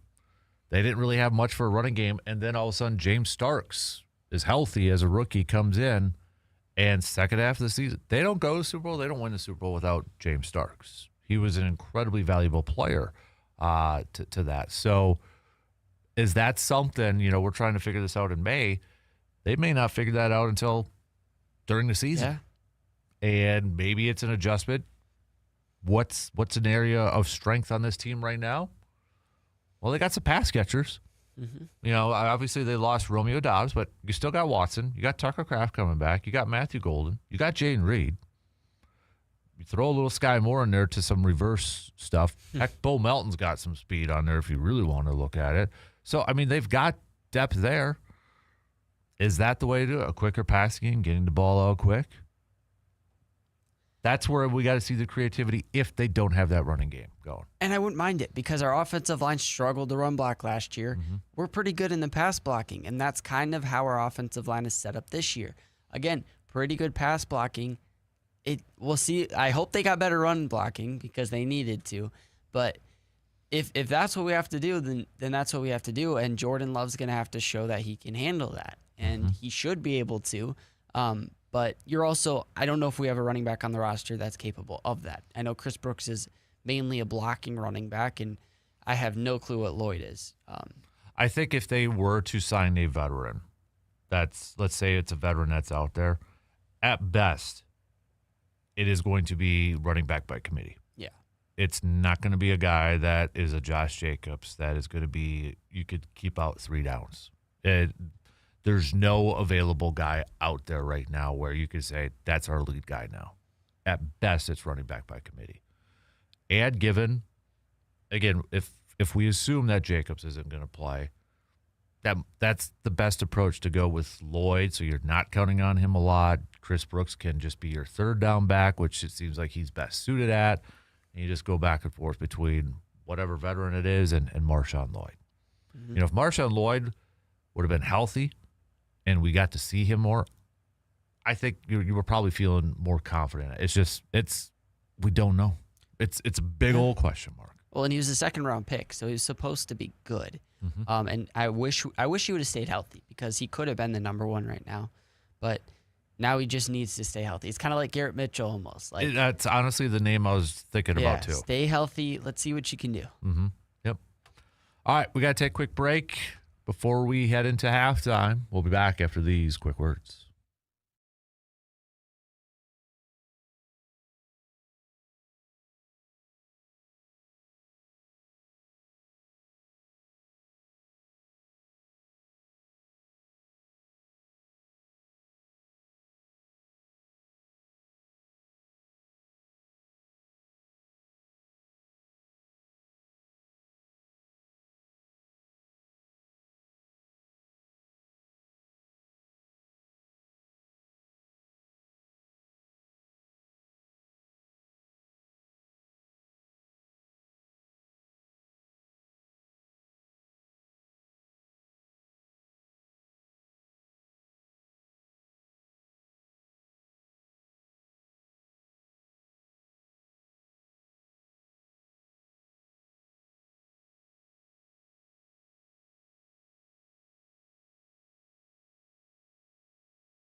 Sunshine, road trips, summer adventures, they are a-calling. Is your vehicle ready, though? At AJM Automotive in Eau Claire, they will make sure that you hit the road with confidence. From AC checks, especially with the warm weather, got to make sure that AC is working. Oil changes to brakes and full inspections. AJM Automotive has you covered before that heat kicks in. It has been kicking in here as of late. With 2 convenient Eau Claire locations, expert service is always just around the corner. So don't let car trouble slow you down for your summer plans. Schedule your appointment today by visiting ajmautomotiveservices.com. AJM Automotive, keeping you cool, safe, and road trip ready all summer long. Paul saying Dan has so many hats that he can match his shirt. Respects. Hey, not only that, dude. Not only that, the shoe game, too, also matches it. Right there, yeah. Got the mint shoes over there, too. So, hat starts with the hat, then you work your way down. Got to start that way. So, all right, we only got a few minutes left to the top. Send me your enough's enough. We had, was it Rando from Chippewa saying enough is enough, with people just saying to cut Josh Jacobs, let the system do its job, and wait to crucify him until he is actually charged and convicted. So, I did see this earlier from Surveyor said, do you think they are waiting for post-June 1st cuts? Maybe there might be a couple, but I think a lot of those post-June 1st cuts, they've already been cut. You know what I mean? Like Nate Hobbs already been cut, and he's a June 1st, and they're going to open up caps. Mm-hmm. The biggest thing with those June 1st cuts is teams then have the cap space open after those cuts. Like Packers right now don't have that cap space for a post-June. They cut Nate Hobbs, but they don't have the available cap space. So come June 1st, they will. I think a lot of those guys who are the post-June 1st cuts have already been cut. So I don't see too many more. Like I don't see a lot of teams holding on to guys and then all of a sudden, hey, June 2nd's here, let's cut a bunch of guys. There may be a couple, but I don't see a lot of that happening. No, I don't even know. I don't think any on the Packers for sure.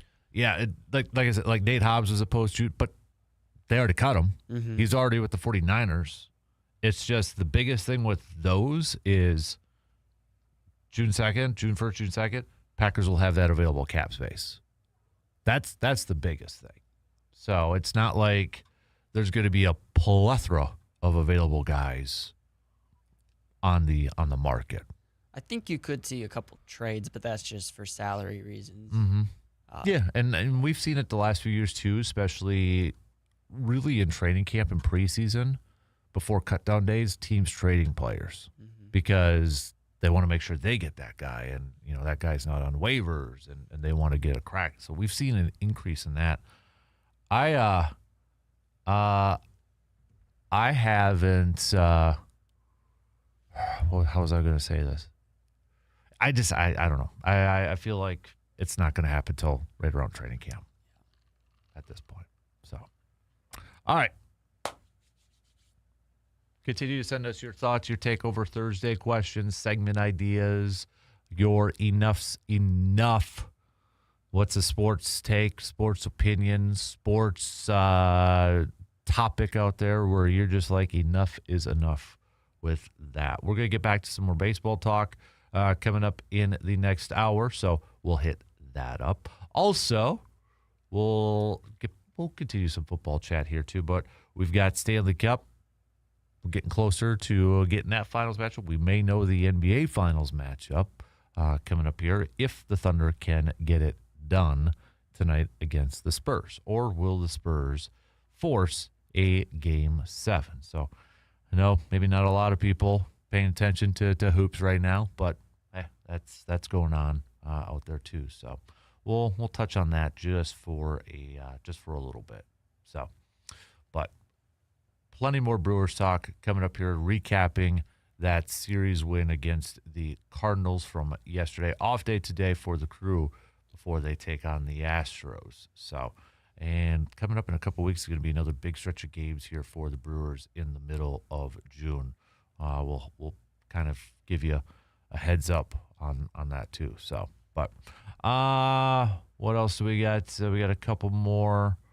This was from Ben saying, agree, I don't think they get any running back until after preseason is over with and they see any guys who were released. So another texter, don't have a name, can't give you any cred, also says, I don't think Green Bay trades for a running back. I think they see what veteran free agents are available after teams cut them after the preseason games are over with. So, hey, by the way, preseason schedule is officially official now. So if you're a preseason fan like myself, the one home game is a Friday night game, which is awesome. Yeah. Spend a weekend in Green Bay. You could be doing worse things than that. So, all right, halftime. 2 in, 2 more to go. We'll be back in just a couple minutes.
All right, here we go. Hour 3 kicks off right now on this Thursday morning. Thanks for hanging out with us and making us a part of your start here on a Friday eve. We'll get back to some more football talk coming up here in just a little bit. But I want to throw this question out since we were talking some Brewers a little bit earlier on in that, and I just saw The Athletic, their top 50 prospects, updated top 50 MLB prospects. And Jesus Mate is still on there at number 1. Is he, we were having some fun talking about some trades, trade stuff. Is he untouchable? Is he untouchable, Jesus Mate? Yeah? Yeah. Like, untouchable for anybody? Yes, because, well, I think they should sign him to an extension. But where does he play, though? That's the thing, anywhere. I mean, he's shown in AA he can play second, third, and short. So it gives you the flexibility for if Turang leaves. It gives you the flexibility for third base. It gives you the flexibility to play shortstop. Cooper Pratt can move to third. I mean, I don't think the Brewers have had a top prospect. I think I read it was a long time ago, and I mean, we haven't seen somebody this good in a long time. So, yeah, I want them to keep him, but at the same time, like you said, if they want a schoolboy, they're gonna have to trade him. Yeah, I think Jesus Mate is untouchable right now. Kind of like what Jackson Churio was untouchable when we talked about him a few years ago. Definitely untouchable. Anybody else on that prospect list, that Brewers top prospect list that you would say is untouchable? I'll bring it up here. In my head, it's Andrew Fisher, just because of what he's done at the World Baseball Classic in High A. I want them to keep him, but I could see them trying to flip him too. Cooper Pratt's technically on here, so he's probably untouchable because they locked him up in that. Jefferson Kiro, I think they really, really, really like him, and I think he is going to be the replacement of Contreras here at some point. You know, you like to say nobody's ever untouchable, but I think it's pretty clear that Jesus Mate is untouchable. I mean, the sky's the limit for this dude, and hopefully he hits that. Hopefully he hits that level, but. Paul asked, is Jacob Mizorowski, where did it go here? Could the Miz be the next Nolan Ryan? So, I mean, I know he's kind of going back and forth on there. Let's... just from a play standpoint, because I think numbers-wise, baseball numbers aren't going to be the same as they used to, especially pitching numbers. I'll be honest, I don't think I'll see another pitcher that hits 300 wins. Yeah, I don't think I'll ever see that again. I just think that's donezo in how baseball and how pitcher, unless they change the rules on how to award wins for starting pitchers. You know, unless that gets changed a little bit. But right now, I don't think I'm going to see another 300. So numbers-wise, longevity-wise from Nolan Ryan, I don't see that. No. Power-wise, if that's kind of maybe, I don't know if that's the. I'd have to think about that one a little bit. I don't know. That one's tough for me. I think. Just with the way he throws, how hard he throws, eventually he's probably going to have some arm issues. So I think that kind of plays into the longevity of it. And then we'll see if he can throw, if he's only throwing 99, how good he is. But it's fun to watch right now. So this is kind of interesting. I just Googled this. How hard did Nolan Ryan throw? It says here, Nolan Ryan's fastest officially recorded pitch was 100.9 miles per hour. But using modern calculation standards, you ready for this number? His top fastballs are estimated to have reached up to 108 miles per hour. Because radar technology in the 70s measured speed closer to the plate, about 10 feet away, rather than right out of the hand. His documented 100.9 mile per hour pitch would translate to an eye-popping velocity by today's metrics. For context, his average fastball sat comfortably in the mid to high 90s throughout his 27-year career. So maybe you won't have arm issues. Think about that. That's insane. Think about that. That's okay. That's something to really kind of, you look at today's modern technology, stuff like that. I never would have thought about that. Radar technology and how it measured differently. Can you imagine going back to other pitchers and other hitters, or just like technology wise, and like how different, how good they would be? That makes me want to be like, well, what other pitcher threw that fast? Yeah. It's like, because I'll just use this example.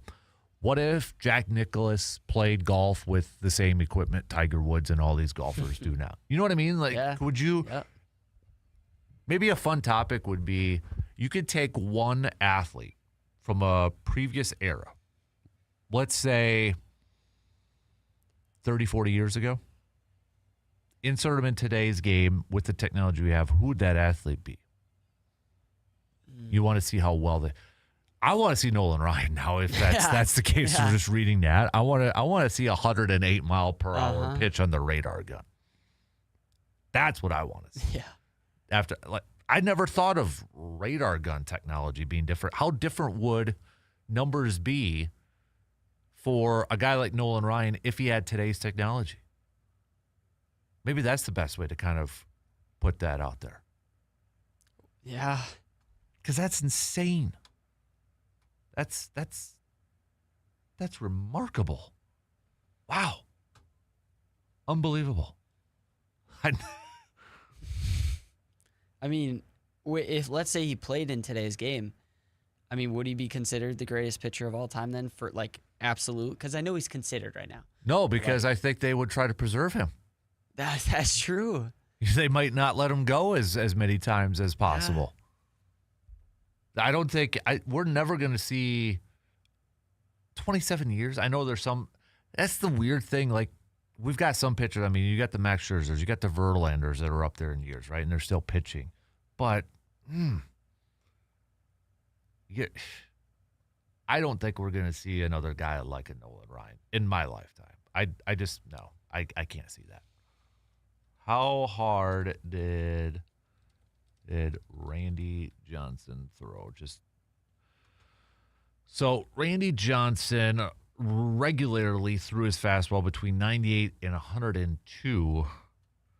It's hard to believe that he was 6'10".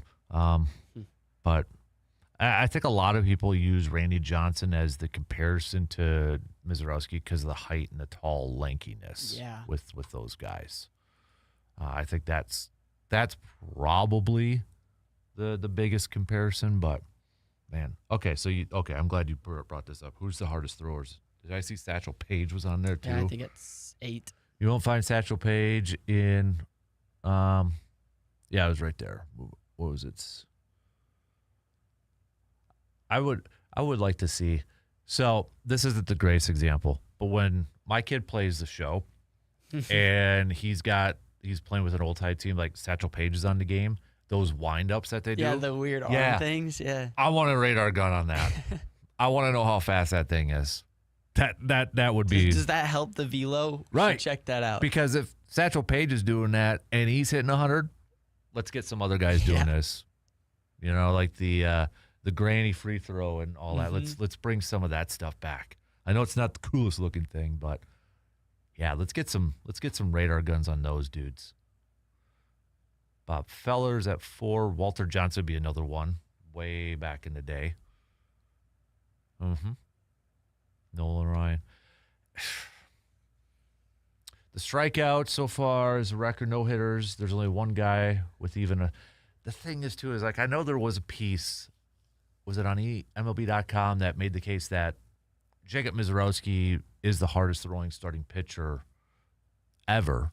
But again, that only goes back to 2008 for the StatCast data that they kind of base that off of. So we need sports science to come back and do a real big study on Nolan Ryan and using modern technology. How I want to know if that 108 number would be accurate. Yeah. If that's accurate, come on now.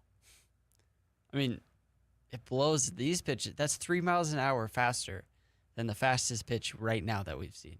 So this was a part of the documentary Facing Nolan. In the doc, they made the claim he threw 108 if measured by today's technology. I've seen that claim before elsewhere, and I've seen people say it's a myth. This is a Reddit thread. I have not seen that doc. I might have to see that doc now. Where is it at? Is it on? Oh, no. It's not on Netflix. Okay. I'll have to see if I can find it somewhere. But I have not seen that. Oh, that would be awesome to watch 108 mile per hour. That'd be sweet. How do you hit that? How do you hit that? How do you pitch for 27 years? Yeah. Okay, so what's this say here? The 1974 pitch was measured using older timing device, approximately 10. Okay. Yep.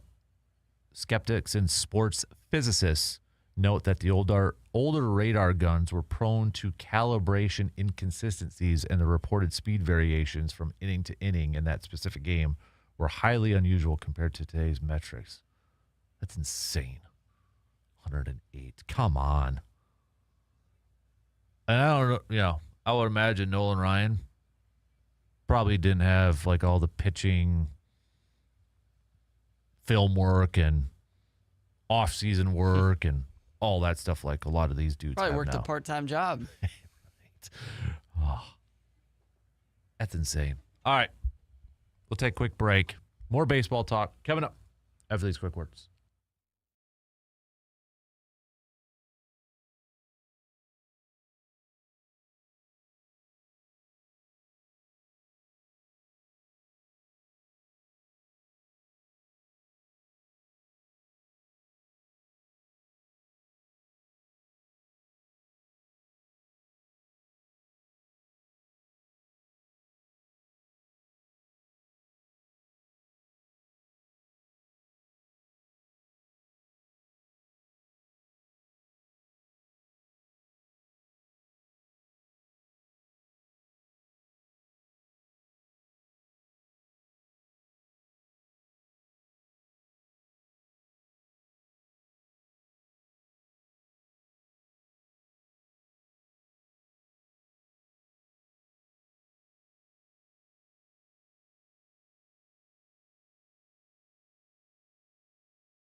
Summer is here, and that means it is time to hit the road in something that you love. At Toyson Ford, you will find a great selection of new and pre-owned vehicles ready for every adventure. Looking for power, comfort, reliability? They've got it, all backed by a team that's committed to making your car buying experience easy and stress-free.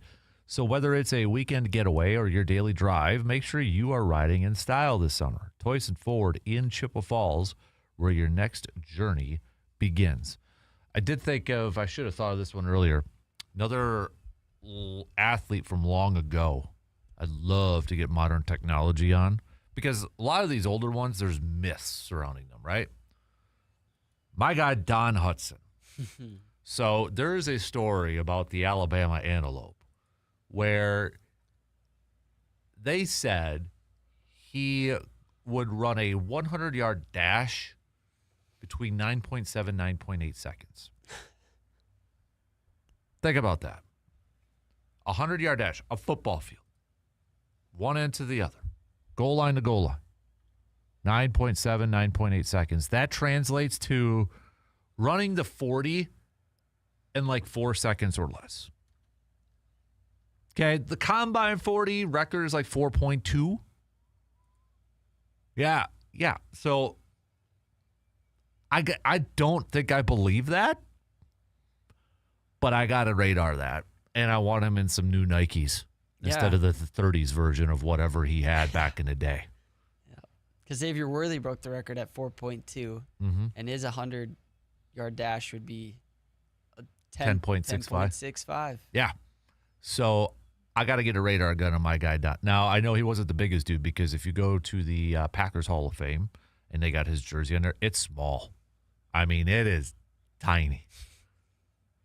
But still, because I would imagine the spikes are not as light as they were during his running days. Maybe he didn't wear a spike when he did that. But if he seriously ran a 100-yard dash in sub 10, that's like Usain Bolt, right? I mean, that's insane. Yeah, the Alabama antelope, baby. Standout track star. So he placed fourth in the 100-yard dash. There was 3 people faster than him for a 9.7 100-yard dash speed. Come on now. The world record at the time was 9.4. We need some modern numbers on that thing. World record 100. So that's 100 meter. What's a 100-yard dash, though? That's a good question. That I got. So if this was 100 meter, I could see Don maybe doing that. The world record is 9.07. So it's about 0.5, 0.7 seconds. 9.7 and 100. But that was in 2010, right? 2000. Yeah, 2000. Yep. Jeez. That one. Who's another? I'd love to see like Jim Thorpe, who is one of the greatest athletes of all time, kind of on there too. I think, okay, baseball, let's get a Babe Ruth exit velocity. Right? Let's get a Babe Ruth exit velocity. Let's get a Lou Gehrig exit velocity, all that stuff. Let's see what it was. I these home runs, I got to see how fast they.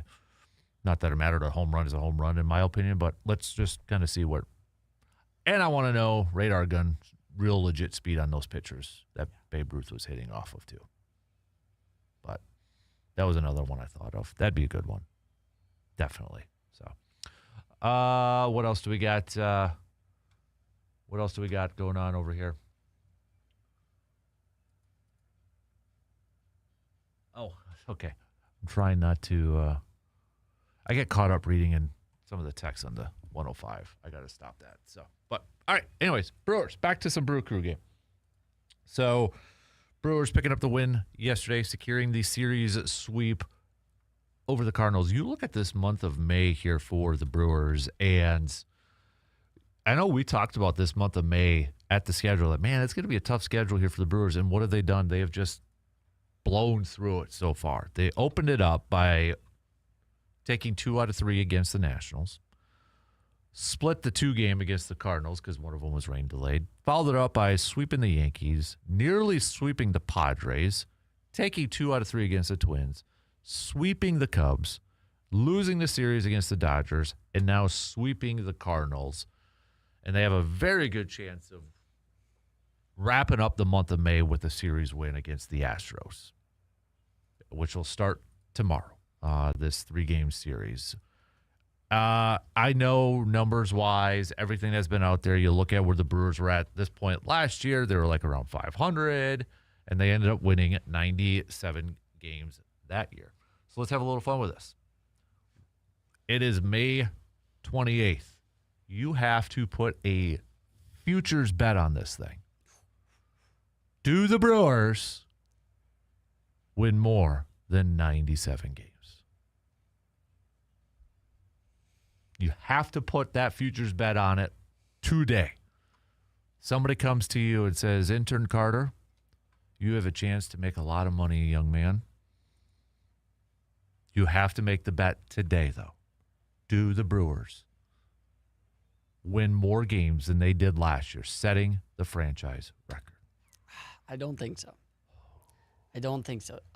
Just because they played incredibly well at the end of last year, and that can be replicated.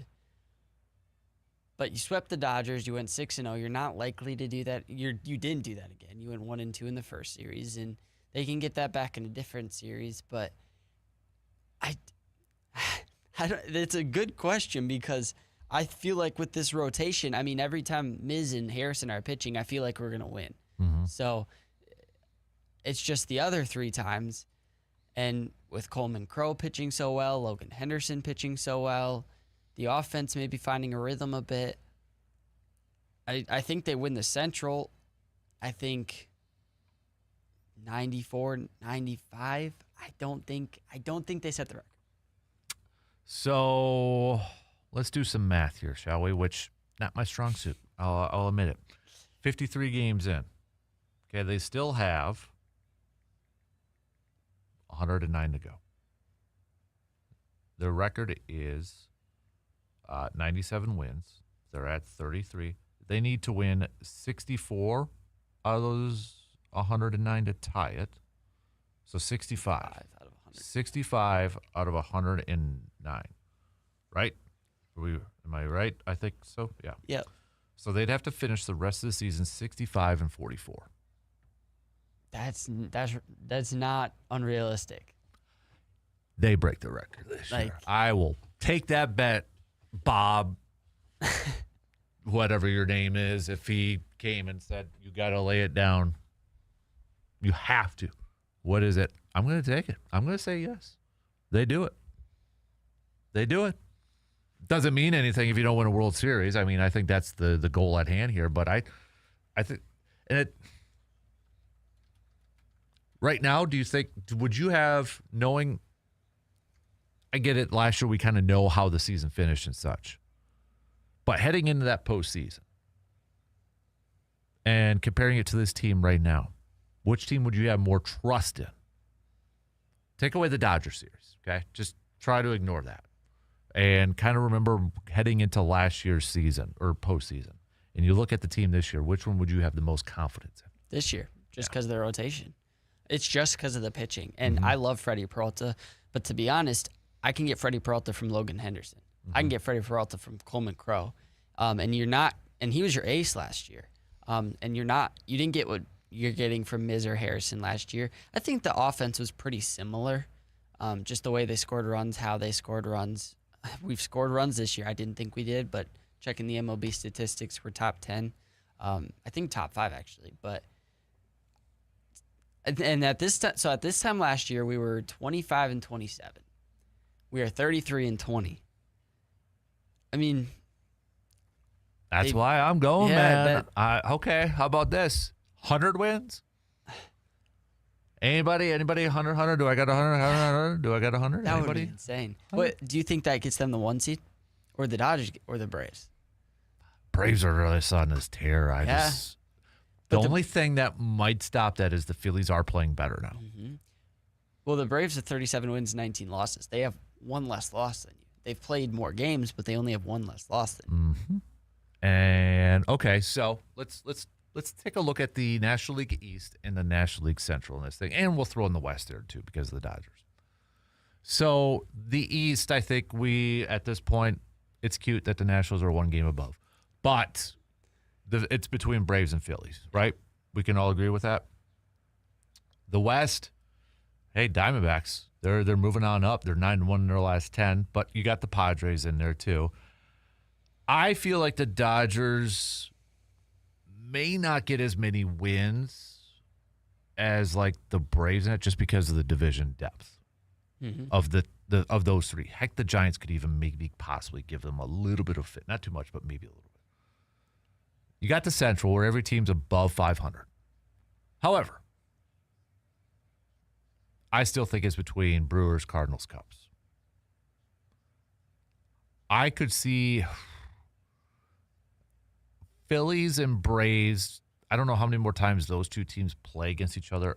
I could see the Phillies being a pesky team for the Braves going down the stretch here. We know Dodgers and Padres, that rivalry is just going to kind of ooze out. Ugh. The race for the one. Like, realistically, just looking at the standings right now, the Brewers could go win 100 games and get the 3 seed. How about this? Which division leader in the National League right now, Braves, Brewers, Dodgers, do you feel the most confident that they will get the 1 seed? Honestly, I feel like it's Brewers or Braves. I love the Dodgers, but the Dodgers don't care about regular season. You love the Dodgers? No. Sorry, I didn't mean that. I love the Dodgers' chances of winning. That's what I meant. But I think that they don't care about the regular season. No, they're the Spurs. They just don't. Yeah. And who cares? But that's why I think it's Braves or Brewers. And the Braves struggled with injuries last year. You saw they missed the playoffs. I think it's still a little bit Braves just because of how they've started. But I've got a lot of confidence in the Brewers. That Braves 20-9 away record is just a joke right now. I think Brewers are 14-9, but still 20 wins on the road too. Man, that's because I didn't want to say which division leader do you trust to or have most confidence in that's going to win their division. That's kind of easier. But for the 1 seed, now I know the 1 seed isn't the be all tell all, but yeah, I might go Brewers or Braves, but then it's like Braves versus Phillies. Which one would be more pesky between Braves versus Phillies or Brewers, Cardinals, Cubs? Well, that's I mean, which division do you think is the deepest? Do you want the division with teams that are going to compete for the top, or do you want a division that's all over 500? So is Braves, Phillies, those two, better than the National League Central depth? No. No? But comparing the Central with the West, I know the West has the Rockies and the Giants, who are both under 500, but then you got the Diamondbacks and the Padres, who have 31 wins. Mm-hmm. So is that deeper? I think the Central's the deepest division. I think what really helps the Brewers, and this is all we could base off of now on its end of May, is their 23-12 record against teams who are 500 or better. 11 games above 500. Compare that to the other teams in the National League. Braves are 17-9 against teams who are 500 or better. Philly right now is 13-8. Cardinals are 17-13. Cubs are 24-20. Pittsburgh's actually 20-18 too. Dodgers 15-9. They are the only team in their division with a winning record against teams 500 or better. So Brewers are getting it done against really good opponents. I think for some Brewers fans, though, they're going to say, but this is a typical Brewers team that will play up to the competition and maybe down to the competition. I don't know if I could say that this year. Yeah, sure, that Twin Series, it was close, but they still won it. Well, yeah. You know, earlier on, yeah, they lost to the Nationals. They got swept by the Nationals. They got swept by the Nationals. But every team's in baseball is going to have a few, more than a few of those series. So I don't know if I buy that at this point right now for this Brewers team. And they started out, semi-cold. They didn't play well to start the year, but their hot streak kind of coincided with their strength of schedule. We were talking about what this kind of stretch meant. And we're like just get 3 series wins. And they've already swept the Cubs and swept the Cardinals and swept the Yankees. And it's like, well, now, I mean, they're playing their best baseball. Mm-hmm. And I don't think they're peaking. I No. know some non-Brewers fans are saying, well, typical Brewers are peaking right now. Well, they weren't peaking last year at this. So I don't think I buy that either. I mean, you look at their 6-0 win, and it was funny because my dad commented, he's like, that's the first time in a long time that the Brewers have hit 2 home runs in a game. Mm-hmm. I mean, they haven't really discovered their power yet, and they're 33-20. I've changed my mind. Give them the record. I think they do break it. Yeah, because look at that. they haven't reached their peak, and they can score more runs, which is crazy because they're already top 5, but they can, and their pitching can get better. So they're going to win a lot of games. Are they going to get to the triple digits? Are they going to get to 100 wins? They only need 3 more. I mean, I feel like just why not say yes? I think they have a really good shot. I'd probably put that bet right now. I think I would. I mean, why not? I mean, if they're going to win 97, you might as well win 3 more and win 100. So, sure. Yeah. And I think that's just... Here's this. 100 wins or 100 home runs? 100 wins. 100 wins. They have 37 home runs right now for this Brewers team. 37 home runs.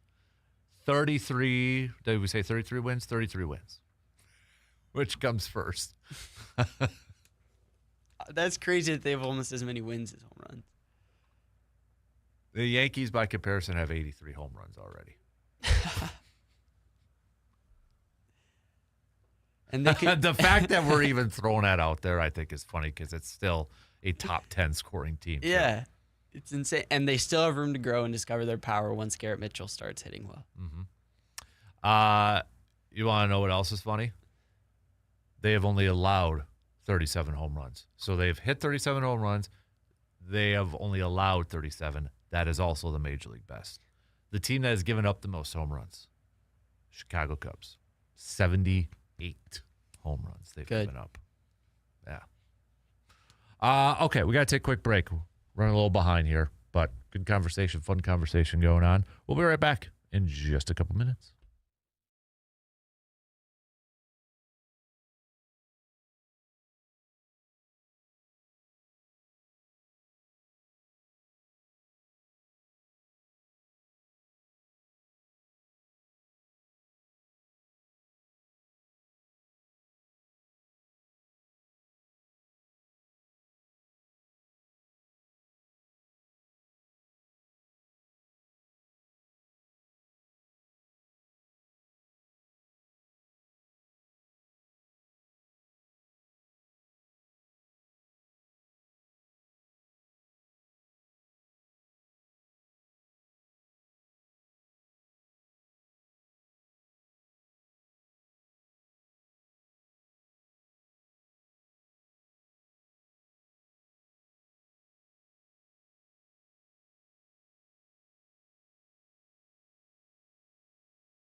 With the warmer temperatures, maybe you've been craving a little ice cream to cool down. Well, maybe you should head on a Hy-Vee and take advantage of some of their sales, because for $3.98, you get 1.5 quarts of churn ice cream to help cool down for this summer. Also, $5.99 Blue Ribbon Classic Novelties, 8 to 20 count, or frozen dessert for $5.99 a gallon.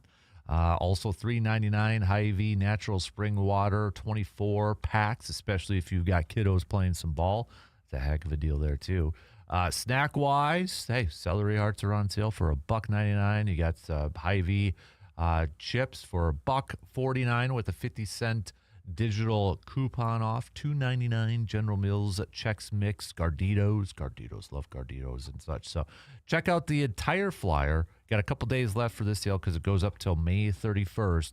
Just go to Hy-Vee and Eau Claire's Facebook page and make sure you are following that Facebook page, because that way you'll know when there's a 1-day sale or 3-day sale coming down your way.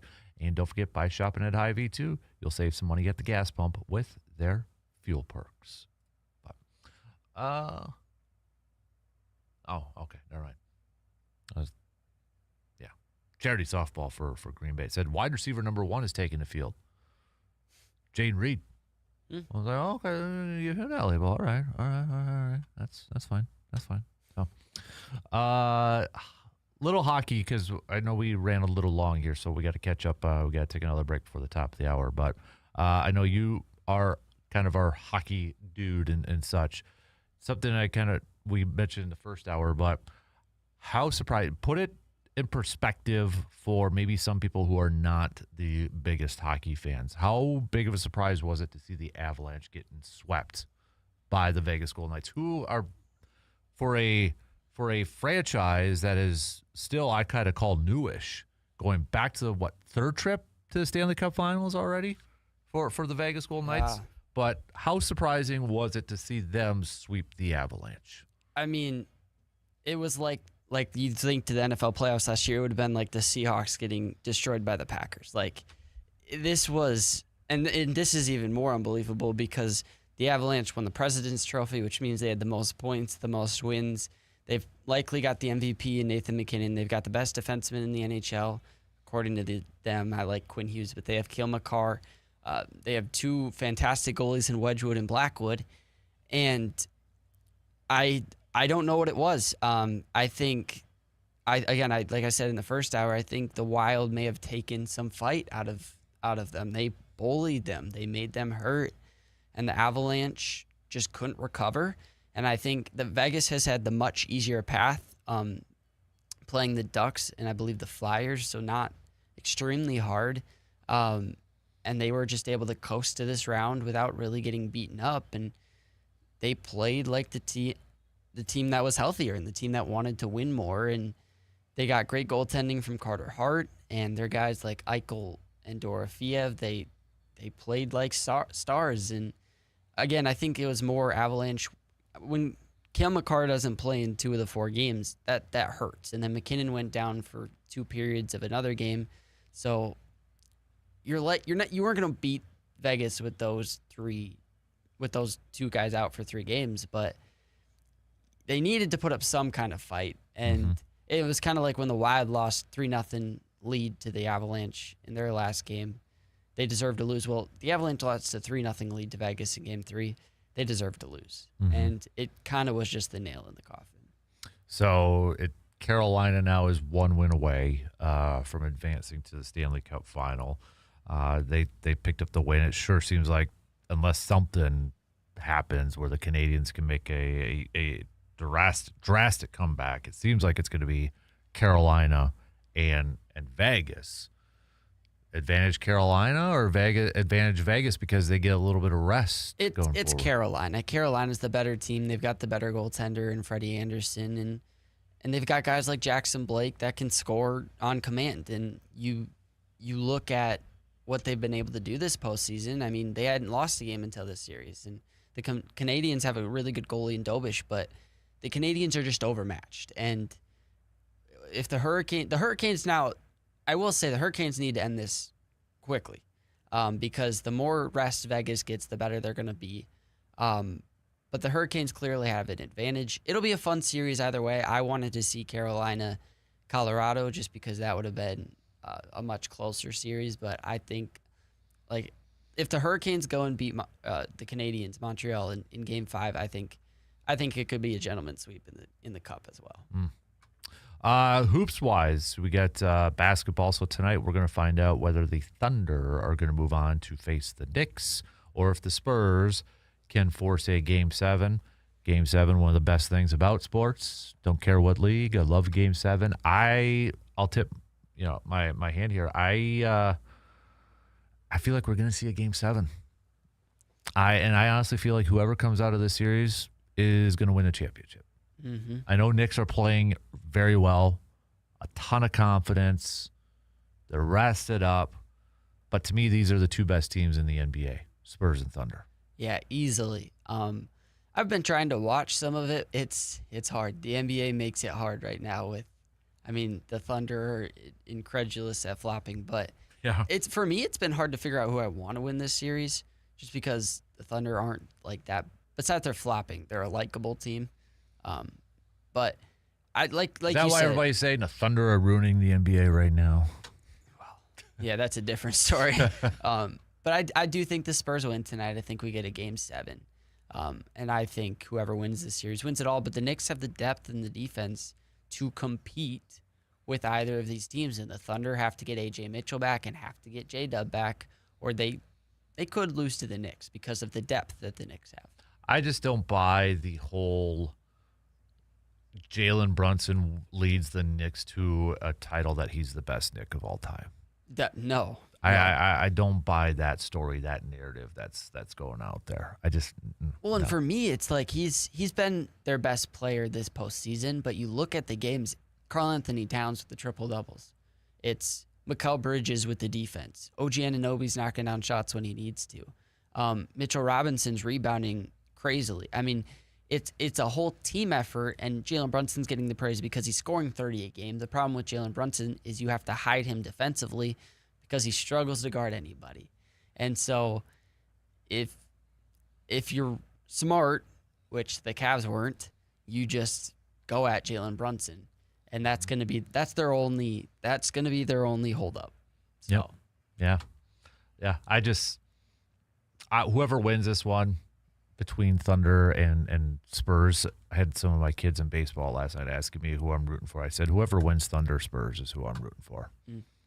That's just, I don't know. The whole, I think the NBA would love the Knicks and New York to win it and all that, but I just, I don't have a problem with like the Thunder or Spurs, even the SGA, he's not, at least I don't feel like he's the spotlight, all me type of, type of player. Victor Wembanyama, no.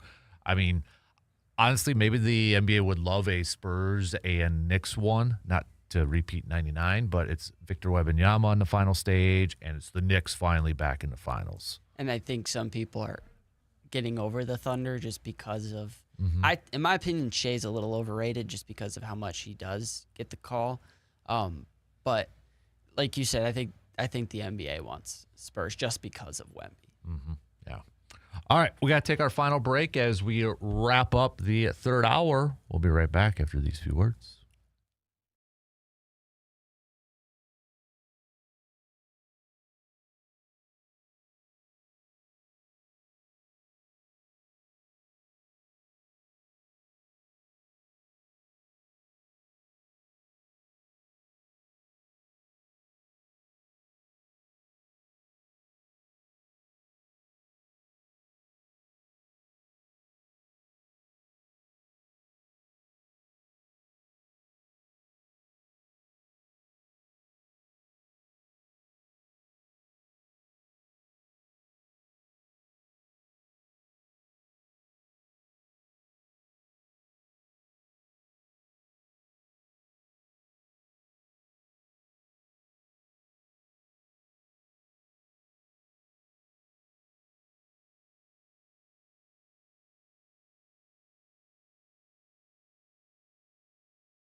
Summer is here, and that means it's time to get outside, to get outdoors, make some memories, and be ready for whatever the season brings. That's where Tilden Gun comes on in. Whether you're gearing up for target practice, heading to the range, or preparing for your next outdoor adventure, Tilden Gun has the selection and expertise to get you set up right. From firearms and ammunition to accessories and safety gear, they've got everything that you need, all backed by knowledgeable service that you can trust. At Tilden Gun, it's not just about what you buy, it's about making sure that you feel confident, informed, and ready every single time you head on out.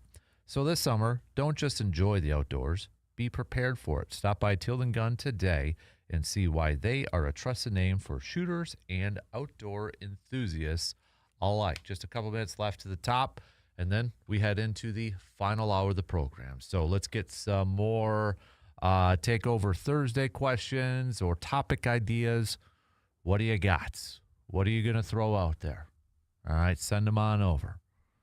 Text it to us on that Shoe Doctors bullpen line or join in on Section 105 chat. What else?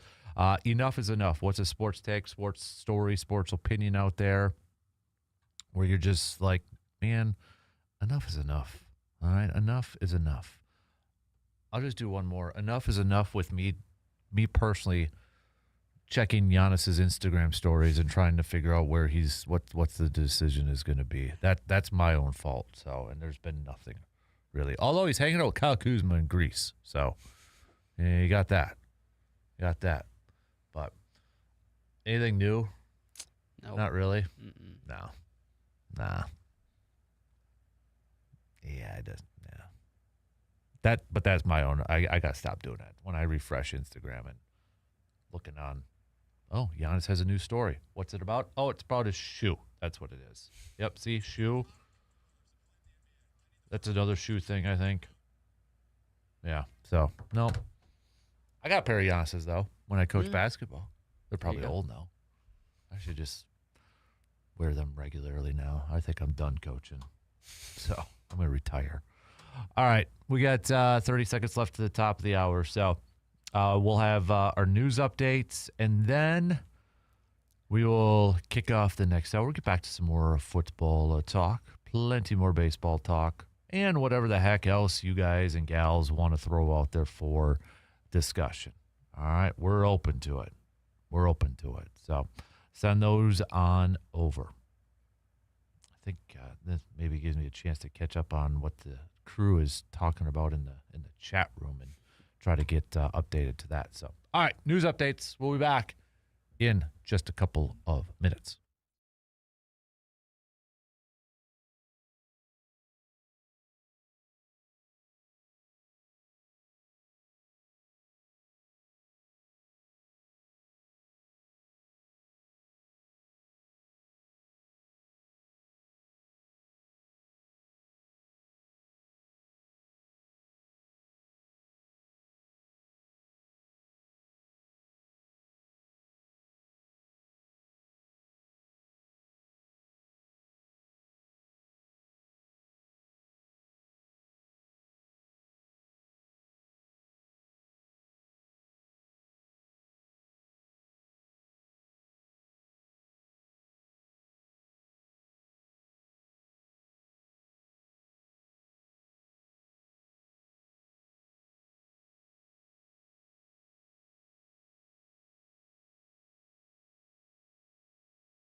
All right, final hour on this Thursday morning, the final Thursday for the month of May. Thanks for hanging out with us, whether it's been on the radio dials or online, on the app, the video stream, smart devices, whatever the case may be. Big thanks for tuning in and participating in the program.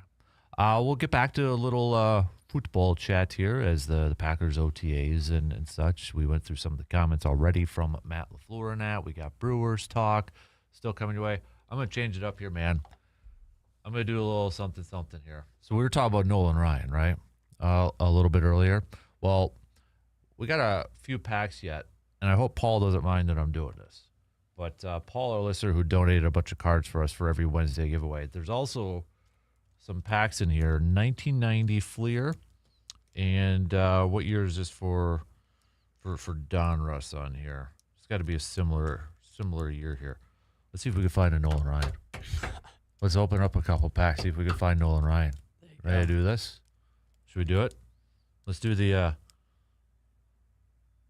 think this is 1992. Yeah. All right, let's see if we can find it. We're going to do a live open of some old school packs here. This is like see, my kid, stuff. yeah, my kid always takes away the fun, and he opens up all these cards. Let's see if we can find a Nolan Ryan. And then maybe we'll give it away. How about that? Signed. Signed. Signed. Dave Whitfield. Hey, Bud Black. Mike Scott. Darnell Coles. Vince Coleman. Andy Bennett. Eric. Okay, we're not doing so hot right now. Well, we got a puzzle piece. We got a puzzle piece. Carl Yastrzemski, a couple puzzle pieces. I think I even have some of those at home. Kevin Bass. No. John Smoltz. All right, we got a John Smoltz. Right there. Yeah. Okay. That may be the better one out of that one so far. Oh, boy. Hey, we got a Brewer. Tony Fossis. All right. Goose Gossage. Man, there we go. All right. Come on. I'm looking for a Nolan. Ryan. Somebody help me out. Bob Melvin. Brett Saberhagen. I got to give that to a sales rep. That's it. Should we do one more pack? We'll do a Fleer pack on this one. See if we can find a little Nolan Ryan on here. Last chance. See, these are like packs from when I was a kid now. Is there any gum in here so we can chew it up? Let's see what we got here. Actually, they're not sticky or anything like that. All right, so we got stickers. All right, that's interesting. Marty Barrett, what is this? Never heard of him. Tony Phillips. Hey, John Kruk, how about that? Bobby Bonilla. Gary Gaetti. Anybody want a Gary Gaetti card? That's Twins fans out there. We struck out, dude. Nah. No Nolan Ryan. Son of a gun. We tried. We did. We tried. So, tried to have a little fun there. But no luck. Now I know I have Nolan Ryan cards, so I'm going to have to look some of those up. See if there's worth anything in that. But, anywho, that was fun. Got to open up a couple packs. So, I saw Matt Schneidman from the switching gears to a little football. He posted up a piece on The Athletic. The 10, in his opinion, 10 Packers that are under the most pressure so far this season.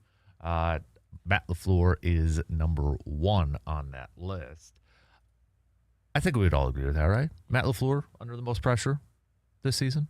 Mm-hmm. If you kind of look at it from both coaches and player standpoint, yeah, I definitely. Would Marshawn Lloyd be in that top 10? Did he move in the top 10 now? Yeah. Yeah? I think he has to. Again, we don't know when Josh Jacobs is going to be back, if at all. So right now, he's your number 1. So, he's got to have some pressure on him. I think this is pressure on him in not only just being a contributor for the team, for his career, to stay in the league. Because if he gets hurt again, and I know it's not fair, but this would be, third, fourth time, however many times. If he gets hurt again where he misses a big portion of the season, I think his season, I think his career might be done. So Yeah. Well, you won't get that next contract. No. For sure. What's the rest of the top 10? You got it up there? 2 is Jordan Morgan. I could agree with that. 3 is Lucas Van Ness. I'd agree with that. 4 is Nixon. 5 is Valentine. Okay. Interesting corners back to back. 6 is Gutekunst. 7 is Trey Smack, the kicker. Get on that, yeah. 8 is Jordan Love. 9 is Jonathan Gannon, and 10 is Matthew Golden. I feel like on this list, you could take out Golden and put in Lloyd. Yeah. Yeah, Golden, I don't know if I feel like the pressure is on almost Christian Watson and Jaden Reed. Yeah, and for Golden, I think the pressure is more on LaFleur and maybe Love to get Golden involved. You know what I mean? Like, I don't know if it's necessarily like Golden's play. Yeah. I just don't feel like he got the opportunities as much as last year. There is a disclaimer at the top that he pretty much just says if he knew Josh Jacobs' news was coming out, he would have put Lloyd in. Oh, did he? Okay. Yes, so. All right. So I could get on board with, I think, the majority of that list. Yeah, I mean, the corners, I think, I would agree having both corners on there because right now, depth chart, they're probably your starters, and we'll see if, I think eventually Cisse is going to be in there. Mm-hmm. He's going to be a starter, but I think Keyshawn's probably going to be the other starter. But there's no question. There's targets, there's spotlights on both these dudes. Because I think you can go into next year. If they don't add another corner, which if they do, it's probably just a 1 year. We that far off by saying another priority, top priority for next year's draft is ding, ding, ding, a corner again to build up that depth. Mm-hmm. Because that's where it's struggling right now is the depth of that position. And I wouldn't be surprised if corner, we're talking about it in March of 2027, they need another corner. I mean, I wouldn't even be surprised if the season starts with Nixon and Valentine as the starters, and then at the end of the year, it's Cisse and St. Just. Yep. Like, I could see this cornerback room changing very quickly because Valentine better have a short leash after what we saw last year. Mm-hmm. Yeah, otherwise, I don't really have a problem with that. I think that's a very solid top 10 list.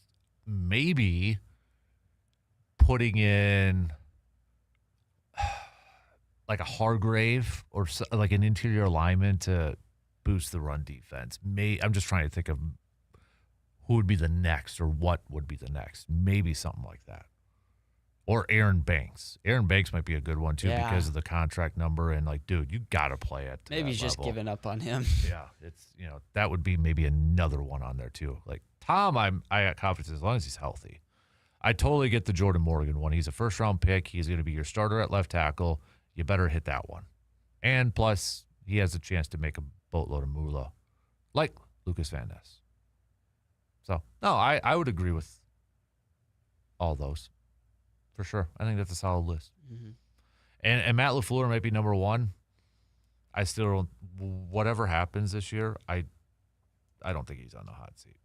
So if we miss the playoffs, he's still there. You think he's still there? Mm-hmm. I think he's still there. It would have to be a cataclysmic type of thing where it is clear that his message is not getting across. His first year under this new extension, it would have to be something huge for him, for that team to move on and be willing to pay off the rest of his contract to bring in a new one. Yeah, so. I still think he's a couple bad years. Mm-hmm. And when I say really bad, I'm talking like one win. Yeah. Or something. If they get the 7th seed and lose, that's not a bad year in the eyes of Packers. So fans, it is. It is, but not the Packers in general. So yeah, it would have to take a lot on there. All right. So just kind of I think that's a good list. Let's take a quick break. Got plenty more to get to here. So how is Jordan Love on that list? Okay, well, what does he have to say about Jordan Love? Pretty much he's just paid that much. I mean, There's always pressure on the most important position in sports, especially when that guy is on a $220 million contract. But the reason I've loved this low on the list is because he doesn't have to prove that he's an elite talent anymore, at least in my opinion. He doesn't have to prove that general manager Brian Gutekunst made the right decision in trading up for him. Is there pressure on him to help the Packers? Absolutely, but he was far from the reason they collapsed in Chicago a few months ago, and there's little reason to believe Love will be a hindrance to the Super Bowl. And honestly, that's what I was going to kind of say too. And I think Matt summed it up perfectly. There's not pressure on him to prove the ability he has. It's just the position he plays. Mm-hmm. There's always going to be pressure on the starting quarterback of a team that has a baseline of making the playoffs, maybe even a little bit higher than just making the playoffs, advancing the playoffs. There's always going to be that pressure for the quarterback. It's the most important position in all of sports. Patrick Mahomes, Josh Allen, whatever quarterback you want, there's always going to be pressure on those quarterbacks. It's not with his talent. It's nothing that he's got to prove that he is a starting quarterback or it's none of that. It's just there's always going to be pressure on that quarterback because, let's face it, the team will go as far as Jordan Love can take them to. Mm-hmm. If Jordan Love, for some reason, has an off year, they're probably not going to go far. So there's always going to be that built-in pressure of the starting quarterback, regardless of who that starting quarterback is. Especially on that contract. Mm-hmm. Do you think if Micah hadn't torn his ACL, would he be on there just because of how much he's paid? No, I don't. I don't, which kind of goes against the Jordan Love a little bit. It's just, but again, he's a quarterback. So it's different. Quarterback. Yeah. The big thing is quarterback. So, all right, let's take a quick break. Back with plenty more coming up after these few words.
Here's a question that's coming in from a listener by the name of Dave. Of these three National League starting pitchers, who would you rather have right now? Shohei? With Shohei, let's ignore the offensive side. Let's just focus on the pitching side. Shohei, Skeens, or Miz?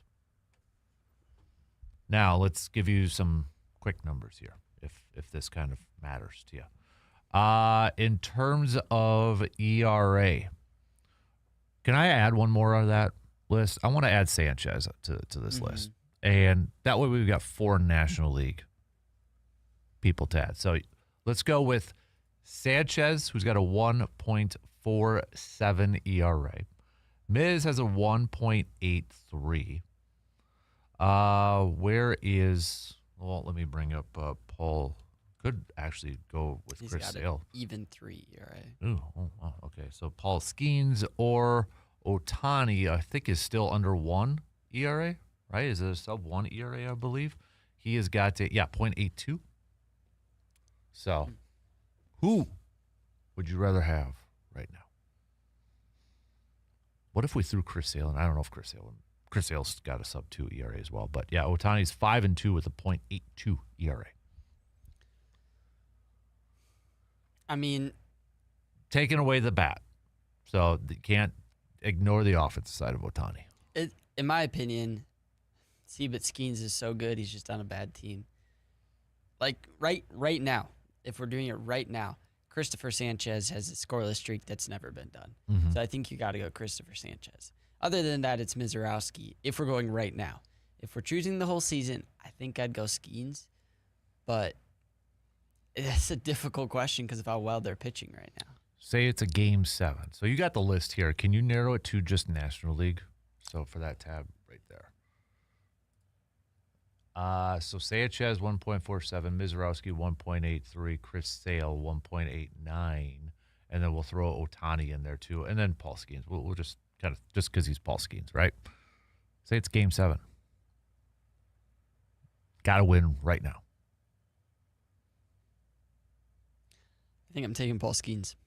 Really? I think Paul Skeens is the best pitcher in baseball.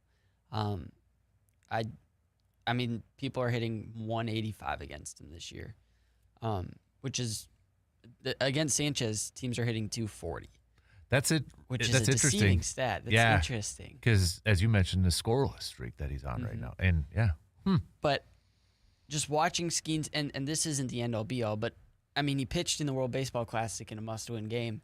That's true. And shut them down. That's true. And I think if it's game 7, I think Paul Skeens is going to go out there and give me 7 innings of 1 or 2 run baseball. And Shohei is probably not going to give me that many innings. I don't necessarily trust Sanchez or Mizorowski yet that much. I think they need to show me a little more. Sanchez has been better for longer. And maybe it's just because this is kind of Sanchez's best year, ever. But I think I'd take Skeens. How about the rest of you? Vote. Let me know. Sanchez, Miz. We'll throw in Sale. We'll throw in Skeens. Game 7 right now. Right now. Who would you trust for a Game 7 to start? Can't come out with, I'd start this one and then have the other guy do the whole Kurt Schilling, Randy Johnson of the 01 World Series. We ain't playing that game. We're gonna you got to have the one starter. You got to pick one. Who would you go? Who would you start a team with? Oh, that's another good one. Who would you start a team with? Again, we're going to take away Ohtani's bat. Yeah. Just taking a look at this. If I'm starting a team, first of all, how old is Sanchez?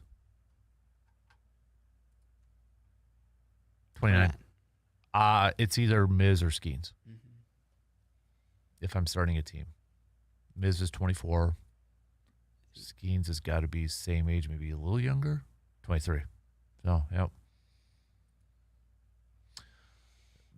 Skeens, the one thing is, I think, I don't want to quote him, but I think when we talked to Dr. Crow about that, everybody's worried about Mizorowski's elbow and his arm. and they look at his body type and that. Whereas you look at Skeens, he's built, Yeah. right? He's got a body that looks like it's, and that doesn't necessarily mean anything when it comes to the elbow and such. But yeah, to me it'd be between Skeens and Mizorowski if I was starting a team. And honestly, I'm trying not to be a homer in this. I might lean a little towards Mizorowski. Yeah. Just because I feel. Okay, the follow-up question to that then might be, who still has more room to grow, to get better? I feel like Miz still has more that he can get better at. Mm-hmm. And I know this isn't part of the equation, though, too, but I just feel like Mizorowski, with how the pitchers work, or how the Brewers work with pitchers in their pitching lab, is set up to be very successful. Paul Skeens, I think, is just he's in a tough spot with Pittsburgh. We talk about it a lot with quarterbacks in the NFL when they get drafted, right? Going into a good situation for a lot of those quarterbacks. A lot of those quarterbacks will succeed if they go to a good franchise, a good situation. And I know Pittsburgh is playing better this year, but how different would Paul Skeens' numbers be? Let's say if he was on the Brewers. Let's say he was working with Chris Hook and all those pitching guys. How different would Paul Skeens' numbers be? How different of a pitcher would he be? Would he look better? Would those numbers look better? I think.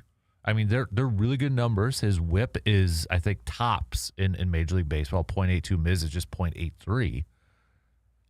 I honestly feel like if Paul Skeens was in the Brewers system, one, he may not have been called up as early. I don't know. That could, who knows? They did bring up Jackson Chourio, so who knows? But I'd be comfortable saying that Paul Skeens might be just a step better. I think so, just because it takes all the pressure off. I mean, he's allowed, what was it? I believe he's allowed 20 earned runs this year, which is only 7 more runs than Christopher Sanchez and Mizorowski, and he has pitched a little less, but that's not a high number relative to his ERA at 3. And I think that opening day one really skewed it. It did. So, again, it takes all the pressure off when you can go out there, know your team's got it. I think that's why the Brewers have been good this year. When Kyle Harrison pitches, it seems like every time he pitches, they get a lead. Mm-hmm. They jump on the opposing team, and then Kyle Harrison can sit back and dial in. And Paul Skeens doesn't do that much. Today they're playing the Cubs. He's pitching. He needs run support. Come on, Paul. Yeah, he needs run support, and he's 6-4 for a reason. The Pirates don't give a lot of run support. These are I'm just comparing Miz and Paul Skeens here. So Miz has 64 innings in 11 games. Skeens has 60 innings in 11 games. Yeah. So Miz has pitched 4 more innings, same amount of games. Miz has given up 6 fewer hits. He has given up 7 fewer runs in terms of runs and earned runs. Home runs, Miz has allowed fewer home runs, 4-6. Hit by pitch is 4-5 in favor of Skeens. Walks, 9 for Skeens, 19 for Mizorowski. This one surprised me here a little bit. Skeens, 65 strikeouts, Miz, 100. We mentioned the whip, 0.82, 0.83. Mizorowski's opponent's batting average, 152. Paul Skeens, 185. Some close, some little opposite ended, but yeah, I honestly feel like if Paul Skeens was in like the Brewer system, he's a fantastic pitcher already. I think he could be a little bit better. And like you said, his numbers are a little inflated because literally the first start of the season, he had a 67.5 ERA. So he's been working Didn't even down. get through 1 inning and 5 earned runs. So And 4 hits, 5 earned runs. So he's been working down from that. That's always going to inflate your numbers. What can you go back to his game logs and just kind of see? Okay, so he allowed 5 against Philadelphia and 4 against Toronto as of late here too. So he's due for a good one tonight against the Cubs, or today against the Cubs. So all right, let's chalk it up. Pirates are going to beat the Cubs. Done. Don't make your pick yet. We're not there yet. Let's just do it. So, but yeah, I think I might go Miz slightly if I was starting that team. What about Game 7? There is something to be said about pitching in big moments. You look at playoff experience of those guys, and Miz pitched well in the postseason he last year. did, and here's the thing. Even though the regular season games too, those big ones he has pitched well when media has tried to hype it up, right? Against Paul Skeens, against Clayton Kershaw, against the Yankees, against all. I mean, in his career postseason, he's 2-1 with a 1.5 ERA, 12 innings, 7 hits, 2 earned runs, 16 strikeouts in 12 innings. But you make that point about the World Baseball Classic too, and I can't ignore that one. That's tight. Mm-hmm. What's Sale? What's his postseason? 1-3, 6.35. Scratch that. Wow. Yeah. Let's go one more. Sanchez. This might be the tell-all be all.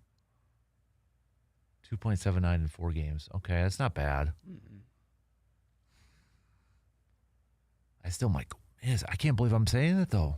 I'm slightly Miz, but honestly, it's between Miz, Skeens, and Sanchez. I hate to cop out of it, but I can't ignore the big games that Mizorowski's pitched in, and the guy has stepped up. He gets amped up so much that if he ever hits 105, it's going to be in a postseason home game. It just will be. The other part in this too is I'll throw this out and we can hit it up after the break maybe. Would Paul Skeens and maybe a lot of these pitchers, and how much, we keep picking Mizorowski, but how much does it matter that the guy catching for him is William Contreras? How much does that? I think that factors a lot, especially with a younger pitching group and such. I mean, earlier in the season, there was that, I think it was Adam McCauley from Brewers.com that, they talked about the importance of Contreras handling these pitchers and working with these pitchers. All right. Paul Skeens not only in the Brewer system, but Contreras is his catcher. I maybe we need to start looking at some of these pitchers in numbers and the duo between them and the catcher. Right? Kind of that. We talk about quarterbacks and receivers and duos and quarterbacks and tight ends. It's Brady and Gronk. It's Mahomes and Kelsey. Maybe we need to talk about pitchers and catchers as duos for a little bit. Just, I don't know, something to throw out there. But, we got to take a quick break. We'll be right back after these few words.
Only about 20 minutes left, and then we're done with the Thursday edition of this program. So, again, no Brewers game today as they get set for a 3-game series starting tomorrow against the Houston Astros. This is from our friend Hunter Bobgart, who covers the Brewers. Here's another fun little statistic. The Brewers entered May 4th at 18-15 with 6 of their next 7 series against teams with a top 7 record in baseball on May 4th.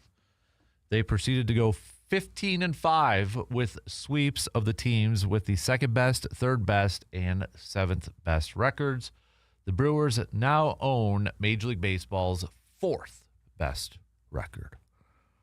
Oh, how quickly a month in baseball can change things. Not even a month. 3 weeks can change things in Major League Baseball. And who knows, not to be a Debbie Downer, but a month from today, we could be talking about the opposite when it comes to where the Brewers are at. And we're sitting here saying what is going on and what, do this, do that, that sort of thing. Way forecasting this thing.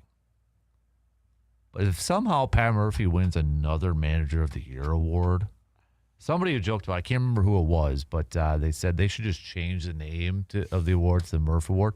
I mean, Stephen Vogt's kind of on his way again, too, for the American League here, for crying out loud. But, I mean, okay, we were just having some fun with it. If the Brewers win 100 games this year in the division again, how do you not? Yeah. How do you not do it? I mean, there was Braves' own manager might get some because first year and that, but at the same time, Braves were thought of as a team at a higher level this year. And still, you had a majority of people picking the Cubs, although there was a few saying, hey, never sleep on the Brewers. I don't know, man. I don't know. This is it's going to be interesting. We got a long ways to go, but can you imagine if the Brewers do win 100 wins and then Pat Murphy, a 3-peat? Yes. Already the best manager in Brewers history, just managing 3 years into that thing. So, but anywho, that'll be, I love watching Pat Murphy and listening to him manage and his thoughts and that. What, the whole Uribe thing too. I think Jonathan Lucroy, we went through his tweet yesterday. He came under fire by a lot of people yesterday. Did you hear about this? I think so, yeah. So Lucroy was really critical of, first of all, Uribe and the gesture that he did. And Lucroy essentially called out that there's no leadership on the Brewers. He said, this is what happens when you don't have veteran leadership in the clubhouse. Some people think it's funny. I think it's horse manure, we'll say. If he was my teammate, he and I would have a major issue. Kids come to these games and emulate us. That is a responsibility we must uphold to the highest standard. This isn't the WWE. And let's just say he came under fire from a lot of people on social media. Good. Because Christian Yelich came out and said they squashed it. By the way, we found out a little bit more what the beef was. Apparently there was a beef between the Brewers and the Cardinals, and some of it stemmed on, well, I'll just kind of read this, but Daniel Vogelbach was a part of it with this beef. So the Cardinals manager, well, first of all, let me go through some of the quotes. Yelich said, we've addressed it, and we can hopefully move on and have it not be something that becomes a big distraction. And so what happened was Uribe, when he talked about it, he thought or believed the Cardinals were gesturing to hit guys like Yelich and Contreras. And the Cardinals manager said, no, that Oliver said that wasn't the case. He said, I'm being honest. Never in my minor league career or big league career have I asked somebody to do it, talking about hitting somebody. I just think you're putting real people at risk. Like, it's not worth it. Say what you want, but that's my take on it. And essentially, here it says, as Yelich came to bat, I like that they've got the video to go with it now, too, to prove the point. As Yelich came to bat again in the fourth, multiple Brewers players and coaches said that Oliver gestured toward the Milwaukee dugout and pointed to his ribs. In-house footage from first base camera trained on hitters' at-bats proves it, those players claim. And they actually put the video right there, and yeah, you see him pointing to his rib. And it circulated around Milwaukee's clubhouse after the game. And on Tuesday, that's what Uribe referred to when he accused the Cardinals manager for calling for plunkings. Oliver described his gestures differently. I've got no issues telling you the full story. I just think with anything these days, it gets blown up. This is like an everyday occurrence, but happy to talk about it. We felt like they were pretty demonstrative about relaying from the dugout. I looked over and I said, hey, don't do it. Be smart. You're going to get somebody hurt. Like, what are we trying to do here? As he relayed the word smart to reporters while telling the story, he pointed to his head. When he said hurt, he pointed to his ribs. That was it, he said. Outside of that, not sure what else. He believes the Brewers broke a rule, whether written or unwritten, by relaying signs of the dugout. That's part of the game that you have to be buttoned up and on your end. That's a part of the game that you have to be buttoned up on your end for it not to be the case, right? I always take that stance. If someone has something on us, that's on us for our staff and players to clean it up.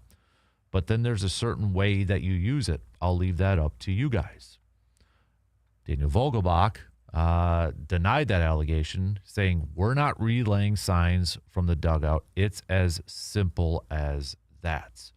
And apparently, according to two Brewer sources, it was Oliver and Vogelbach, the two coaches that kind of had a little tiff at BP, because Vogelbach was the one who confronted Oliver about those gestures, as well as his habit of staring into the opposing dugout for long stretches of Monday's game. And one player said, while the Brewers took batting practice on Tuesday afternoon. Apparently, the two coaches exchanged words loudly enough that it temporarily paused the activity on the field during Cardinals batting practice. So, yeah, there you go. According to Vogelbach, him and Oliver talked and said everything is good. But, all right, little drama between two division rivals. Nothing wrong with that, right? Mm-hmm. I'm good with it. Okay, let's take a break and do some picks, shall we? Let's do that. No Brewers game, not a lot of baseball games, but we'll run through it all. We'll take a quick break and be back to wrap things up after these few words.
So we got the, I know we don't talk really a lot of tennis, if at all, but we got like the French Open going on. Did you hear what just happened? Yeah, Sinner got upset. Sinner, who was, a game away from a win and lost the next three. Like, he wins the first two sets, 6-3, 6-2, and then loses the third 7-5 and gets blown out 6-1, 6-1. This is the top-ranked player in the world in the second round. Like, can you imagine? Oh, that is the definition of the wheels falling off fast. Avalanche Golden Knights. Yeah. Wow. All right, let's make some picks here. We only got we'll start off with the NBA. Game 6 tonight. Who you got? Spurs. I'm gonna go Spurs too. Game 7, man. Let's do it. Just a handful of baseball games here today. We've got the Angels taking on the Tigers. Angels. I'm gonna go Tigers with Flaherty on the mound. We've got Twinnies and White Sox. White Sox. White Sox beat them 15-2 yesterday. Oof. I'm gonna go White Sox too. Braves versus the Red Sox. Braves. Braves. Chris Sale's on the mound. We got Toronto and Baltimore. I'll go Baltimore. I'll go Toronto. Chicago Cubs, Pittsburgh Pirates. The big matchup of Colin Ray and Paul Skeens. I'll go Pittsburgh. Pirates, Paul Skeens bounces back. Houston and the Rangers. Houston.